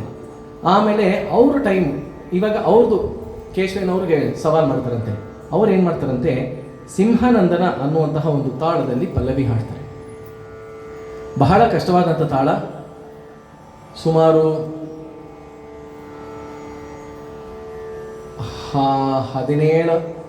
16 ವರ್ಷದಿಂದ 2008 17 ವರ್ಷದಿಂದ, ಸೊ ಆಲ್ಮೋಸ್ಟ್ 17 ವರ್ಷದಿಂದ ಈ ತಾಳದಲ್ಲಿ ಒಂದು ರಾಗತಾನ ಪಲ್ಲವಿಯನ್ನು ನಾನು ಹಾಡಿದ್ದೆ ನನ್ನ 19ನೇ ವಯಸ್ಸಿನಲ್ಲಿ. ಆ ತಾಳ ಹೆಂಗೆ ಅಂದರೆ 128 ಬೀಟ್, 18 ಅಂಗಗಳು, ಷಡಂಗಗಳು ಅಂತ ಬರುತ್ತೆ. ಅನುಧೃತ, ಧೃತ, ಲಘು, ಗುರು, ಪ್ಲುತ, ಕಾಕಪಾದ, 6 ಷಟ್ ಅಂದರೆ 6. ಈ 6 ಅಂಗಗಳು, ಈ 6 ಅಂಗಗಳನ್ನು ಯೂಸ್ ಮಾಡಿಕೊಂಡು, ಇದರಲ್ಲಿ 5 ಅಂಗಗಳನ್ನು ಯೂಸ್ ಮಾಡಿಕೊಂಡು ಮಾಡುವಂಥ ತಾಳ. ಅದು ಹೇಗೆ ಬರುತ್ತೆ ಆ ತಾಳ ಅಂದರೆ ಗುರು ಗುರು ಲಘು ಪ್ಲುತ ಲಘು ಗುರು ಧೃತ ಧೃತ ಗುರು ಗುರು ಲಘು ಪ್ಲುತ ಗುರು ಲಘು ಲಘು ಕಾಕಪಾದ. ಇಷ್ಟು ಅಂಗಗಳು ನಾನು ಹೇಳಿದ್ದಷ್ಟೇ. ಗುರು ಗುರು ಲಘು ಪ್ಲುತ ಲಘು ಗುರು ಗುರು ಗುರು ಧೃತ ಧೃತ ಗುರು ಗುರು ಲಘು ಪ್ಲುತ ಗುರು ಲಘು ಲಘು ಕಾಕಪಾದ. ಅಂದರೆ total number of beats in 1 ಆವರ್ತ ಈಸ್ 128. ಟೋಟಲ್ ನಂಬರ್ ಆಫ್ ಅಕ್ಷರಾಸ್ ಈಸ್ 128 into 4 512. ಒಂದು ಆವರ್ತಕ್ಕೆ 512 ಅಕ್ಷರ. ಇದರಲ್ಲಿ ಅವ್ರು ಪಲ್ಲವಿ ಹಾಡ್ತಾರಂತೆ. ಅವ್ರು ಹಾಡಿದಾಗ ಇದನ್ನು ಸವಾಲಾಗಿ ಬಿಟ್ಟಾಗ ಶ್ಯಾಮಶಾಸ್ತ್ರಿಗಳು ತಾಳದ ಪ್ರಕಾಂಡ ಪಂಡಿತರು ಹೇಳಲೇಬೇಕಾಗಿಲ್ಲ, ಇಮ್ಮಿಡಿಯೇಟ್ ಆಗಿ ಹಿ ವಿಲ್ ರೆಸ್ಪಾಂಡ್. ಆ ಪಲ್ಲವಿಯನ್ನು ಹಾಡಿದಂತೆ ನೆಕ್ಸ್ಟು ಅವರು ಒಂದು ಸವಾಲು ಮಾಡ್ತಾರಂತೆ. ಏನು ಅಂದರೆ ಶರಭನಂದನ ಅನ್ನುವಂತಹ ಒಂದು ತಾಳದಲ್ಲಿ ಪಲ್ಲವಿಯನ್ನು ರಚನೆ ಮಾಡಿ ಹಾಡ್ತಾರಂತೆ. ಈ ಶರಭನಂದನ ಅನ್ನುವಂತಹ ತಾಳ ಅದು ನಾನು ಹೇಳಿದ್ದು ಸಿಂಹನಂದನ ಷಡಂಗಗಳನ್ನು ಯೂಸ್ ಮಾಡ್ಕೊಂಡಿತ್ತು. ಶರಭನಂದನ ಷೋಡಶಾಂಗಗಳನ್ನು ಯೂಸ್ ಮಾಡ್ಕೊಳ್ಳುತ್ತೆ. ಷೋಡಶ ಅಂದರೆ 16 ಅಂಗಗಳು ಯಾವ್ಯಾವುದು ಅಂದರೆ ಅನುಧೃತ 2 ಅಕ್ಷರ, ಧೃತ 3 ಅಕ್ಷರ, ಧೃತ ವಿರಾಮ 4 ಅಕ್ಷರ ಲಘು, 5 ಅಕ್ಷರ ಲಘು ವಿರಾಮ, 6 ಅಕ್ಷರ ಲಘು ಧೃತ. ಅಂದರೆ ಕಾಂಬಿನೇಷನ್ 5 6 7 8 9 10 11 12 16ರವರೆಗೂ ಕಾಂಬಿನೇಷನ್ ಬರುತ್ತೆ. ಲಘು ವಿರಾಮ, ಲಘು ಧೃತ ವಿರಾಮ, ಲಘು ಧೃತ, ಧೃತ ವಿರಾಮ, ಈ ಥರ ಎಲ್ಲ ಕಾಂಬಿನೇಷನ್ಸ್ ಬರ್ತಾ ಹೋಗುತ್ತೆ. ಸೊ ಆ ಕಾಂಬಿನೇಷನ್ಸಲ್ಲಿ ಸರ್ಭನಂದನ ತಾಳ ಹೇಗಿದೆ ಅಂದರೆ 24 ಅಂಗಗಳು, ಒಂದು ಆವರ್ತಕ್ಕೆ 79 ಅಕ್ಷರಗಳು. 24 ಅಂಗಗಳು ಯಾವ್ಯಾವುದು ಅಂದರೆ ಗುರು ಲಘು ಧೃತ ಲಘು ಲಘು ಧೃತ ಅನುಧೃತ, ಲಘು ವಿರಾಮ ಅಂದರೆ 5 ಅಕ್ಷರ, ಧೃತ ಧೃತ ಧೃತ ಅನುಧೃತ, ಲಘು ಧೃತ 6 ಅಕ್ಷರ, ಮತ್ತೆ ಲಘು ಧೃತ ವಿರಾಮ 7 ಅಕ್ಷರ, ಲಘು ವಿರಾಮ 5 ಅಕ್ಷರ, ಧೃತ ಅನುಧೃತ ಧೃತ ಅನುಧೃತ ಧೃತ, ಲಘು ವಿರಾಮ 5 ಅಕ್ಷರ, ಧೃತ ಧೃತ ವಿರಾಮ 3 ಅಕ್ಷರ, ಲಘು ಧೃತ 5 ಅಕ್ಷರ. ಈ ಥರ ಒಂದು ತಾಳದಲ್ಲಿ ಅವರು ಇಮ್ಮಿಡಿಯೇಟ್ ಆಗಿ ಪಲ್ಲವಿ ಮಾಡಿಬಿಟ್ಟು ಹಾಡ್ತಾರಂತೆ. ಎಲ್ಲಿಂದ ಶುರು ಆಯಿತು, ಎಲ್ಲಿ ಎಂಡ್ ಆಗ್ತಿದೆ, ಮಧ್ಯದ ಯಾವುದು ಕೇಶವಯ್ಯನವ್ರಿಗೆ ಗೊತ್ತಾಗಲ್ಲಂತೆ. ಏನು ಹಿ ವಿಲ್ ಬಿ ಕಂಪ್ಲೀಟ್ಲಿ ಬ್ಯಾಂಬೂಸಲ್ಡ್ ಅಂತ ಹೇಳ್ತಾರಲ್ಲ, ಏನು ಗೊತ್ತಾಗಲ್ಲ ಅಂತವ್ರಿಗೆ. ಅವರು ತಮ್ಮ ಸೋಲನ್ನು ಒಪ್ಕೋತಾರೆ. ಹೆಸರು ನೋಡಿ, ಅವರು ಸಿಂಹಾನಂದನ ತಾಳ ಅಂತ ಮಾಡಿದ್ರೆ ಇವರು ಶರ್ಭಾನಂದನ ತಾಳ ಅಂತ ಅದಕ್ಕೆ ಹೆಸರು. ನರಸಿಂಹನ ಅವತಾರ ಆದಾಗ ಉಗ್ರ ಕೋಪದಲ್ಲಿ ಇರ್ತಾನೆ ಹಿರಣ್ಯ ಕಶಿಪು ವಧೆ ಆದಮೇಲೆ. ಆ ಕೋಪವನ್ನ, ಆಮೇಲೆ ಆ ಕ್ರೋಧವನ್ನ, ಅದೇನಿರುತ್ತೆ ಅದು ಇಡೀ ಭೂಮಂಡಲವನ್ನೇ ಭಸ್ಮ ಮಾಡುವಂತ ಇರ್ತಂತೆ. ಅವಾಗ ಈಶ್ವರ ಶರಭೇಶ್ವರನ ಒಂದು ರೂಪದಲ್ಲಿ ಬಂದು ಆ ಕೋಪವನ್ನ, ಆಮೇಲೆ ಆ ಇದನ್ನ ಶಮನ ಮಾಡ್ತಾನೆ ಅಂತ. ಶರಭೇಶ್ವರ, ಅದಕ್ಕೆ ಸಿಂಹ ಅಂದರೆ ನರಸಿಂಹ, ಸಿಂಹಾನಂದನ, ಅದಕ್ಕೆ ಇವರು ಶರಭಾನಂದನ ಅನ್ನುವಂಥ ಹೆಸರು. ಆ ಹೆಸರುಗಳೂ ಎಷ್ಟು ಚೆನ್ನಾಗಿದೆ. ಈ ತಾಳ 108 ಅಷ್ಟೋತ್ತರ ಶತತಾಳಗಳಲ್ಲಿ ಒಂದಲ್ಲ. ಇದು ಶ್ಯಾಮಾಶಾಸ್ತ್ರಿಗಳೇ ರಚನೆ ಮಾಡಿರುವಂತಹ ತಾಳ. ಇದು ದಿಸ್ ಇಸ್ ಹಿಸ್ ಜೀನಿಯಸ್.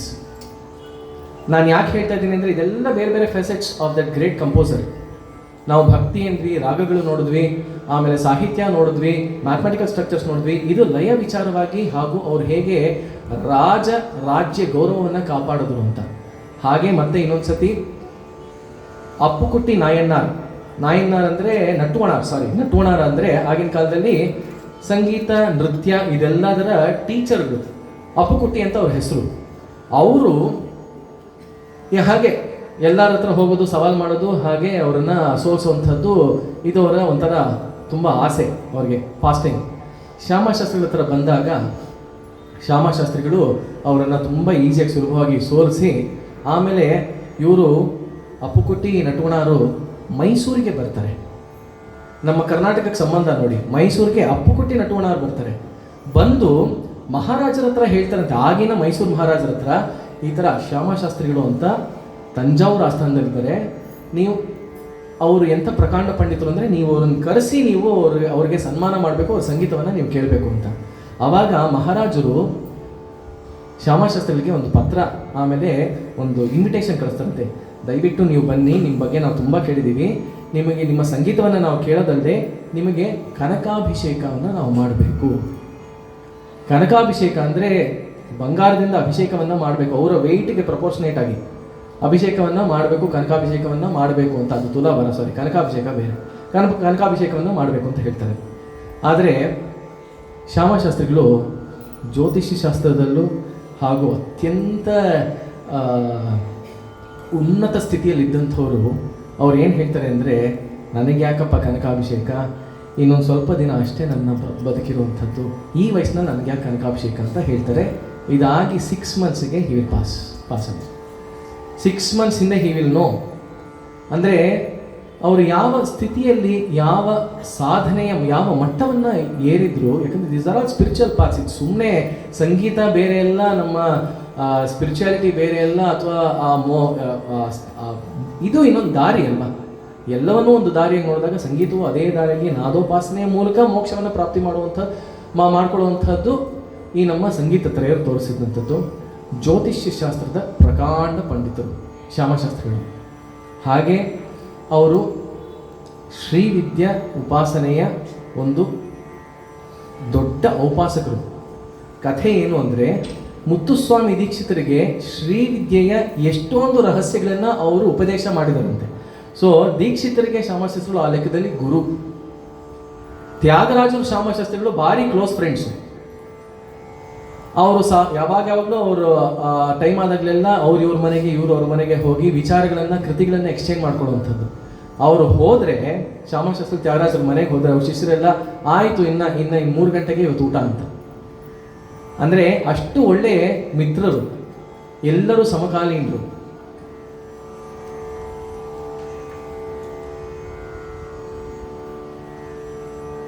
ಅನುಗ್ರಹ ನಿಗ್ರಹ ಶಕ್ತಿ ಕೂಡ ಇದ್ದಂಥವರು. ಅಂದರೆ ಶಾಪ ಅನುಗ್ರಹ ಕೊಡುವಂಥ ಎರಡೂ ಶಕ್ತಿ ಇದ್ದಂಥವ್ರು. ಯಾರೊಬ್ಬರು ಜ್ಯೋತಿಷಿಗಳ ಹತ್ರ ಹೋಗ್ಬಿಟ್ಟು ಇನ್ನೇನು ನನ್ನ ಟೈಮ್ ಆಗೋಯ್ತು ಅಂತ ಹೇಳ್ತಾ ಇದ್ದಾರೆ ಅಂತ ಇವ್ರ ಹತ್ರ ಬಂದು ಬೇಜಾರು ತೋಡ್ಕೋತಾರಂತೆ. ಅಯ್ಯೋ ನೀನೇನು ಯೋಚನೆ ಮಾಡ್ಬೇಡ, ನಿಂಗೆ ಇನ್ನೂ 10 ವರ್ಷ ನೀನು ಬದುಕಿರ್ತೀಯ ಅಂತ ಹೇಳ್ತಾರಂತೆ. ಇನ್ನೂ 10 ವರ್ಷ ಬದುಕಿರ್ತಾರಂತೆ. ಅದೇ ರೀತಿ ಇನ್ನೊಂದು ಸತಿ ರೋಡಲ್ಲಿ ನಡ್ಕೊಂಡು ಹೋಗ್ತಿರ್ಬೇಕಾದ್ರೆ ಈ ಪಟಾಕಿಗಳ ಅಂಗಡಿದ ಮಾಲೀಕ, ಓ ಕಾಮಾಕ್ಷಿ ದೇವಸ್ಥಾನದ ಅರ್ಚಕ ಹೋಗ್ತಾ ಇದ್ದಾನೆ ಅಂತ ತುಂಬ ಕೇವಲವಾಗಿ ಮಾತಾಡ್ತಾರಂತೆ. ನೀನು ಟೈಮ್ ಆಗಿರ್ಬೇಕೇನೋ, ಅದಕ್ಕೆ ನೀನು ಹಿಂಗೆ ಮಾತಾಡ್ತಿದ್ಯಾ ಅಂತ ಹೇಳಿಬಿಟ್ಟು ಮನೆಗೆ ಹೋಗ್ತಾರಂತೆ. ಸಂಜೆ ಏನೋ ಕಾರಣದಿಂದ ಅಲ್ಲಿ ಬೆಂಕಿ ಹತ್ಕೊಂಡು ಆ ಅಂಗಡಿನೂ ಉರಿದು ಹೋಗಿ ಆಮೇಲೆ ಆ ಅಂಗಡಿಯ ಮಾಲೀಕನು ಆ ಹುಡುಗನೂ ಹೊರಟೋಗ್ತಾನಂತೆ. ಅಂದರೆ ಶಾಪ ಅನುಗ್ರಹ ಶಕ್ತಿಗಳು ಸುಮ್ಮನೆ ಅಲ್ಲ, ಸರಸ್ವತಿಯನ್ನ ಎಷ್ಟು ಒಲಿಸ್ಕೊಂಡಿರ್ತಾರೆ ಅಂದರೆ ಮಾತುಗಳು ಅವರ, ಯಾಕಂದರೆ ಆ ಮಾತಿನಲ್ಲಿ ಆ ಶಬ್ದದಲ್ಲಿ ಎಷ್ಟು ಶಕ್ತಿ ಇದೆ ಅಂದರೆ 250 ವರ್ಷ ಆದ ನಂತರನೂ ನಾವು ಆ ಕೃತಿಗಳನ್ನು ಅಷ್ಟು ನಾವು ಆಸ್ವಾದಿಸ್ತಿದ್ದೀವಿ. ಅಂದರೆ ಅವರ ನಾಲಿಗೆಯಲ್ಲಿ, ಅವರ ಮಾತಿನಲ್ಲಿ, ಆ ವಾಕಿನಲ್ಲಿ ಎಷ್ಟು ಶಕ್ತಿ ಇರುತ್ತೆ, ಅದು ಅವರ ಉಪಾಸನೆ, ಅವರು ಮಾಡಿರುವಂತಹ ನಾದೋಪಾಸನೆ ಒಂದು ಎಕ್ಸಾಂಪಲ್. ಕಡೆಯದಲ್ಲಿ ಲಾಸ್ಟ್ ಡೇಸ್ ಫೈನಲ್ ಆಗಿ ಅವ್ರಿಗೆ ಗೊತ್ತಾಗುತ್ತಂತೆ, ಅದೇ ನಾನು ಹೇಳಿದೆ 6 months ಮುಂಚೆ ಅಂತ. ಆಮೇಲೆ ಅವರ ಮನೆಯಲ್ಲಿ ತುಂಬ ಒಳ್ಳೆ ಹೆಂಡತಿ, ಗೃಹಿಣಿ, ಸದ್ಗೃಹಿಣಿ. ಅವರು ಸಾಮಾನ್ಯ ಏನಂದರೆ ಈ ಹಿಂಗೆ ಹೇಳ್ಬೋದೋ ಇಲ್ವೋ ಅಂತ ಅಂದ್ಕೊಳ್ಬೇಡಿ, ಆದರೆ ಸೆಂಟಿಮೆಂಟ್ ಏನು ಅಂದರೆ ಮುತ್ತೈದೆಯಾಗಿ ನಾನು ಹೋಗಬೇಕು ಅನ್ನೋವಂಥದ್ದು ಹೆಂಗಸರಲ್ಲಿ ಸೆಂಟಿಮೆಂಟ್ ಅಂತೆ. ಅವರು ಆ ರೀತಿಯಲ್ಲಿ ಒಂದು ದಿನ ಹೋಗ್ತಾರೆ, ಕಾಲು ಹಾಕ್ತಾರೆ, ಮುತ್ತೈದೆಯಾಗಿ ಕಾಲು ಹಾಕ್ತಾರೆ. ಅದಾದಮೇಲೆ ಇವರು ಒಂದು ಮಾತು ಹೇಳ್ತಾರಂತೆ, ನೀವೇನು ಬೇಜಾರು ಮಾಡ್ಕೊಳ್ಬೇಡಿ ಅದು ಇದು ಅಂತೆಲ್ಲ ಸಂತಾಪ ಮಾಡ್ತಿರ್ಬೇಕಾದ್ರೆ ಇವರು ಒಂದು ಮಾತು ಹೇಳ್ತಾರಂತೆ ತಮಿಳಿನಲ್ಲಿ, ಸಾಗ ಅಂಜನಾಳ್ ಸೆಟ್ಟ ಆರ್ನಾಳ್ ಅಂತ. ಅಂಜನಾಳ್, ಅಂಜ ಅಂದರೆ 5, ಸಾಗ ಅಂಜನಾಳ್ ಸೆಟ್ಟ ಆರ್ನಾಳ್ ಅಂತ ಹೇಳ್ತಾರಂತೆ. ನಾನು ಇರೋಂಥದ್ದು 5 ದಿನ, 6ನೇ ದಿನ ನಾನು ಹೋಗ್ತೀನಿ, ಯಾಕೆ ಬೇಜಾರು ಮಾಡ್ಕೊಳ್ಳಿ ಅಂತ. ಕರೆಕ್ಟಾಗಿ 6ನೇ ದಿನ 6th February 1827, 1827ನೇ ಸಂವತ್ಸರದ 6ನೇ ಫೆಬ್ರವರಿ ಮಧ್ಯಾಹ್ನ 3 ಗಂಟೆಗೆ ತಮ್ಮ ಮಗ ಯಾರು ಸುಬ್ಬರಾಯ ಶಾಸ್ತ್ರಿಗಳು, ಅವರಿಗೆ 2 ಮಕ್ಕಳು, ಪಂಜು ಶಾಸ್ತ್ರಿಗಳು, ಸುಬ್ಬರಾಯ ಶಾಸ್ತ್ರಿಗಳು. ಸುಬ್ಬರಾಯ ಶಾಸ್ತ್ರಿಗಳನ್ನು ಕರೆದು ಕೂತ್ಕೊ ಅಂತ ಹೇಳಿ, ಆಮೇಲೆ ಅವರ ಬಲ ತೊಡೆ ಮೇಲೆ ಇವರ ತಲೆಯನ್ನು ಇಟ್ಟು, ಆಮೇಲೆ ನಾನು ಹೇಳೋ ಟೈಮ್ಗೆ ಕರ್ಣಮಂತ್ರವನ್ನು ನನ್ನ ಕಿವಿಯಲ್ಲಿ ನೀನು ಊದಬೇಕು ಅಂತ ಹೇಳಿ, ಆ ಕರೆಕ್ಟ್ ಟೈಮ್ ಬಂದಾಗ ಇವಾಗ ಹೇಳು ಅಂತ ಹೇಳಿ ಅವರು ಕರ್ಣಮಂತ್ರವನ್ನು ಕಿವಿಯಲ್ಲಿ ಹೇಳ್ತಿರ್ಬೇಕಾದ್ರೆ ಹೇಳ್ತಾ ಹೇಳ್ತಾ ಹೇಳ್ತಾ ಪ್ರಾಣ ಬಿಟ್ಟಂತಹ ಮಹನೀಯ ಇವರು, ಮಹಾಪುರುಷರು. ಅಂಥವರು ಶ್ಯಾಮಶಾಸ್ತ್ರಿಗಳು. ನಿಜವಾಗ್ಲೂ ಇವ್ರದ್ದೆಲ್ಲ ಕಥೆಗಳು ಓದ್ತಾ ಇದ್ದರೆ ನಾವು ಎಷ್ಟು ಮೈ ರೋಮಾಂಚನ ಆಗುತ್ತೋ, ಕಣ್ಣಲ್ಲಿ ನೀರು ಬರುತ್ತೆ. ಸುಬ್ಬರಾಯ ಶಾಸ್ತ್ರಿಗಳು ಅಂಥ ದೊಡ್ಡ ಕಂಪೋಸರ್. ಅವರು ಶ್ಯಾಮಶಾಸ್ತ್ರಿಗಳ ಮಗ, ತ್ಯಾಗರಾಜರ ಶಿಷ್ಯ. ಶ್ಯಾಮಶಾಸ್ತ್ರಿಗಳ ಶಿಷ್ಯನೂ ಹೌದು, ತ್ಯಾಗರಾಜರ ಶಿಷ್ಯ. ಜನನಿ ನಿನ್ನುವಿನ ರೀತಿಗೋಳ ನೀವೆಲ್ಲ ಕೇಳಿರ್ತೀರ. ಸುಬ್ಬರಾಯ ಶಾಸ್ತ್ರಿಗಳ ರಚನೆ, ಶಂಕರಿ ನೀವೇ, ಈ ಥರ ಎಷ್ಟೊಂದು ಅವರು ರಚನೆ ಮಾಡಿದ್ದಾರೆ. ಇಂತಹ ಒಂದು ಮಾಣಿಕ್ಯ ನಾದ ಯೋಗಿ ನಮ್ಮ ಪ್ರಶಾಂತ್ ಅವರು ಬಂದಿದ್ದಾರೆ. ಒಂದು ಒಳ್ಳೆ ಮಾತು ಅವರಿಂದ ನಾನು ಕಲ್ತ್ಕೊಂಡಿದ್ದೆ. ಸಂಗೀತ ತ್ರಯರಲ್ಲಿ ಒಂದು ದೇವಸ್ಥಾನಕ್ಕೆ ಹೋಲಿಸಿ ಮಾತಾಡಿದರು. ಆ ದೇವಸ್ಥಾನಕ್ಕೆ ಒಂದು ಕಟ್ಟಡ ಇರುತ್ತೆ, ಕೋರ್ಟ್ ಯಾರ್ಡ್. ಆಮೇಲೆ ಪ್ರೊಫೆಸರ್ ಸಾಂಬಮೂರ್ತಿಗಳು ಮಾತಾಡಿರೋದನ್ನು ಅವ್ರು ಹೇಳಿರೋದನ್ನು ನಾನು ಕೇಳಿ ಅದನ್ನು ನಿಮ್ಮ ಹತ್ರ ನಾನು ಶೇರ್ ಮಾಡ್ಕೋತಾ ಇದ್ದೀನಿ. ಅಂದರೆ ವಾಸ್ತು ಪ್ರಕಾರವಾಗಿ, ಶಾಸ್ತ್ರದ ಪ್ರಕಾರವಾಗಿ ಒಂದು ದೇವಸ್ಥಾನದ ನಿರ್ಮಾಣ ಆಗಬೇಕಂತೆ. ಆ ವಾಸ್ತುಶಾಸ್ತ್ರ ಯಾರು ಅಂದರೆ ಆ ಶಾಸ್ತ್ರದ ಪ್ರಕಾರವಾಗಿ ದೀಕ್ಷಿತರಂತೆ. ಆಮೇಲೆ ಒಂದು ದೇವಸ್ಥಾನಕ್ಕೆ ಒಂದು ಶಿಖರ, ಒಂಥರ ಬಂಗಾರದ ಶಿಖರ ಇರಬೇಕು, ಬಂಗಾರದ ಒಂದು ಗೋಪುರ ಇರಬೇಕು. ಆ ಬಂಗಾರದ ಗೋಪುರ ಯಾರು ಅಂದರೆ ಶ್ಯಾಮಶಾಸ್ತ್ರಿಗಳಂತೆ. ಆಮೇಲೆ ಸ್ವಯಂ ಆ ದೇವತೆ ಅಥವಾ ಆ ದೈವ ಯಾವ ವಿಗ್ರಹವನ್ನು ನಾವು ಪ್ರತಿಷ್ಠಾಪನೆ ಮಾಡಿರ್ತೀವೋ ಆ ವಿಗ್ರಹವೇ ತ್ಯಾಗರಾಜರಂತೆ. ಈ ಥರ ಹೇಳಿರುವಂಥದ್ದು ಸಾಂಬಮೂರ್ತಿಗಳ ಮಾತು. ಆ ಒಂದು ಬಂಗಾರದ ಒಂದು ಶಿಖರ, ಆ ಗೋಪುರ ಆಗಿದ್ದಂತಹ ಶ್ಯಾಮಶಾಸ್ತ್ರಿಗಳನ್ನು ನೆನೆಸ್ಕೊಂಡು ಅವರ ಬಗ್ಗೆ ಇನ್ನು ಹೇಳುವಂಥದ್ದು ಎಷ್ಟೊಂದಿದೆ, ಕಟ್ ಶಾರ್ಟ್ ಮಾಡಿದ್ದೀನಿ. ಕಡೆಯದಾಗಿ ಈ ಒಂದು ಮಾತಿನ ಈ ಒಂದು ವಿಷಯದ ಅಂತ್ಯದಲ್ಲಿ ಅವರ ಒಂದು ಅತ್ಯದ್ಭುತ, ನನಗೆ ಮನಸ್ಸಿಗೆ ತುಂಬ ಹತ್ತಿರವಿರುವಂತಹ ಒಂದು ರಚನೆ. ಪಾಲಿಂಚು ಕಾಮಾಕ್ಷಿ ಪಾವನಿ,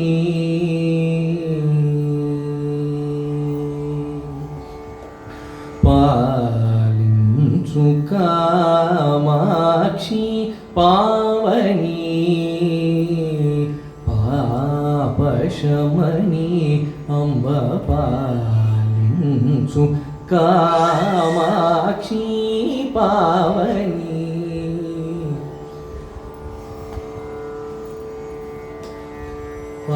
పాలించు కామాక్షి పావని పాపశమని పాలించు కామాక్షి పావని పాపశమని పాలించు కామాక్షి పావని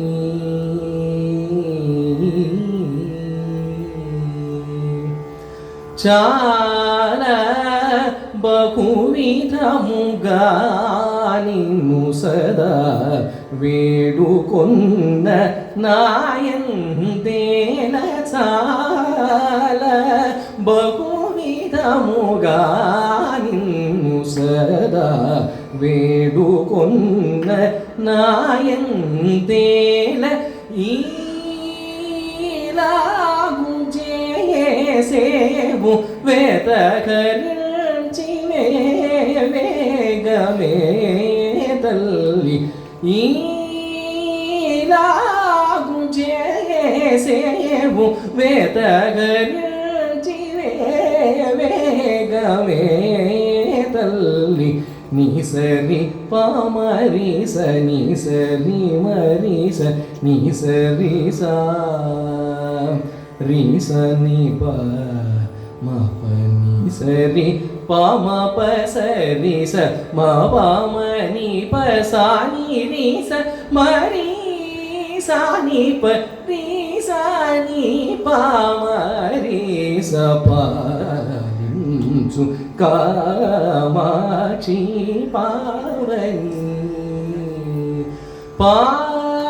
పాపశమని పాలించు కామాక్షి పావని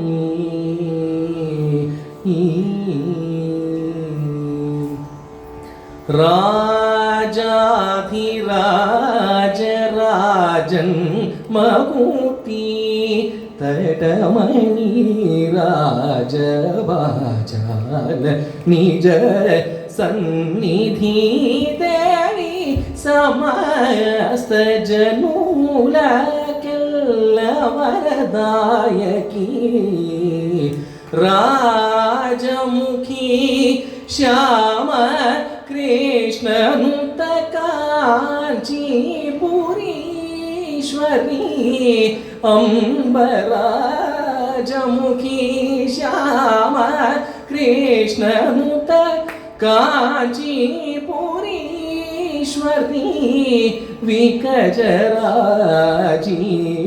దళాచి జగత్ సాక్షి ఓ ప్రసన్న పరాశక్తి రాజీవ దళాచి జగత్ సాక్షి ఓ ప్రసన్న పరాశక్తి కనక కిరి సదన లలిత నీను భజన సంతతము సేయని జనుడ వినుము నిఖిల భువన జననీ పుడు మాధురితము దీర్చివరాలేచి కనకగిరి సదన లలిత నీను భజన సంతతము సేయని జనుడ వినుము నిఖిల భువన జననీ పుడు మాధురితము దీర్చివరాలేచి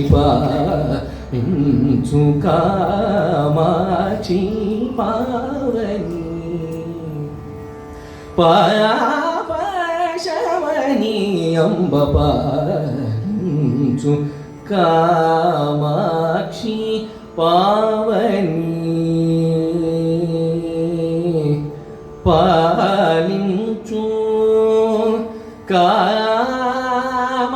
కామాక్షి కామాక్షి కామాక్షి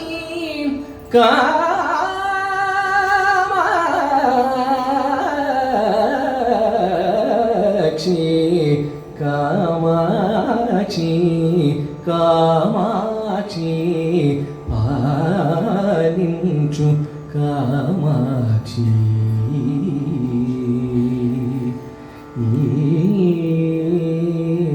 పావని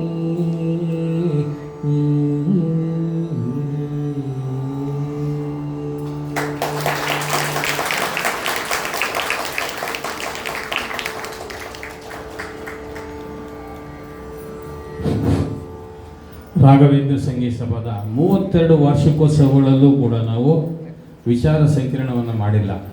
31 ವಿಚಾರ ಸಂಕಿರಣವನ್ನು ಮಾಡಿದ್ದೀವಿ. ಒಂದು ವಿಚಾರ ಸಂಕಿರಣ ಕಾಲಾವಕಾಶದಿಂದ ಬಿಟ್ಟಿದ್ದರಿಂದ ನಮ್ಮ ವೈದಿಕ ಮಿಶ್ರ ರುಕ್ಮಿಣಿ ಗೋಪಾಲ್ ಅವರು ತುಂಬ ಬೇಜಾರು ಮಾಡ್ಕೊಂಡ್ಬಿಟ್ರು.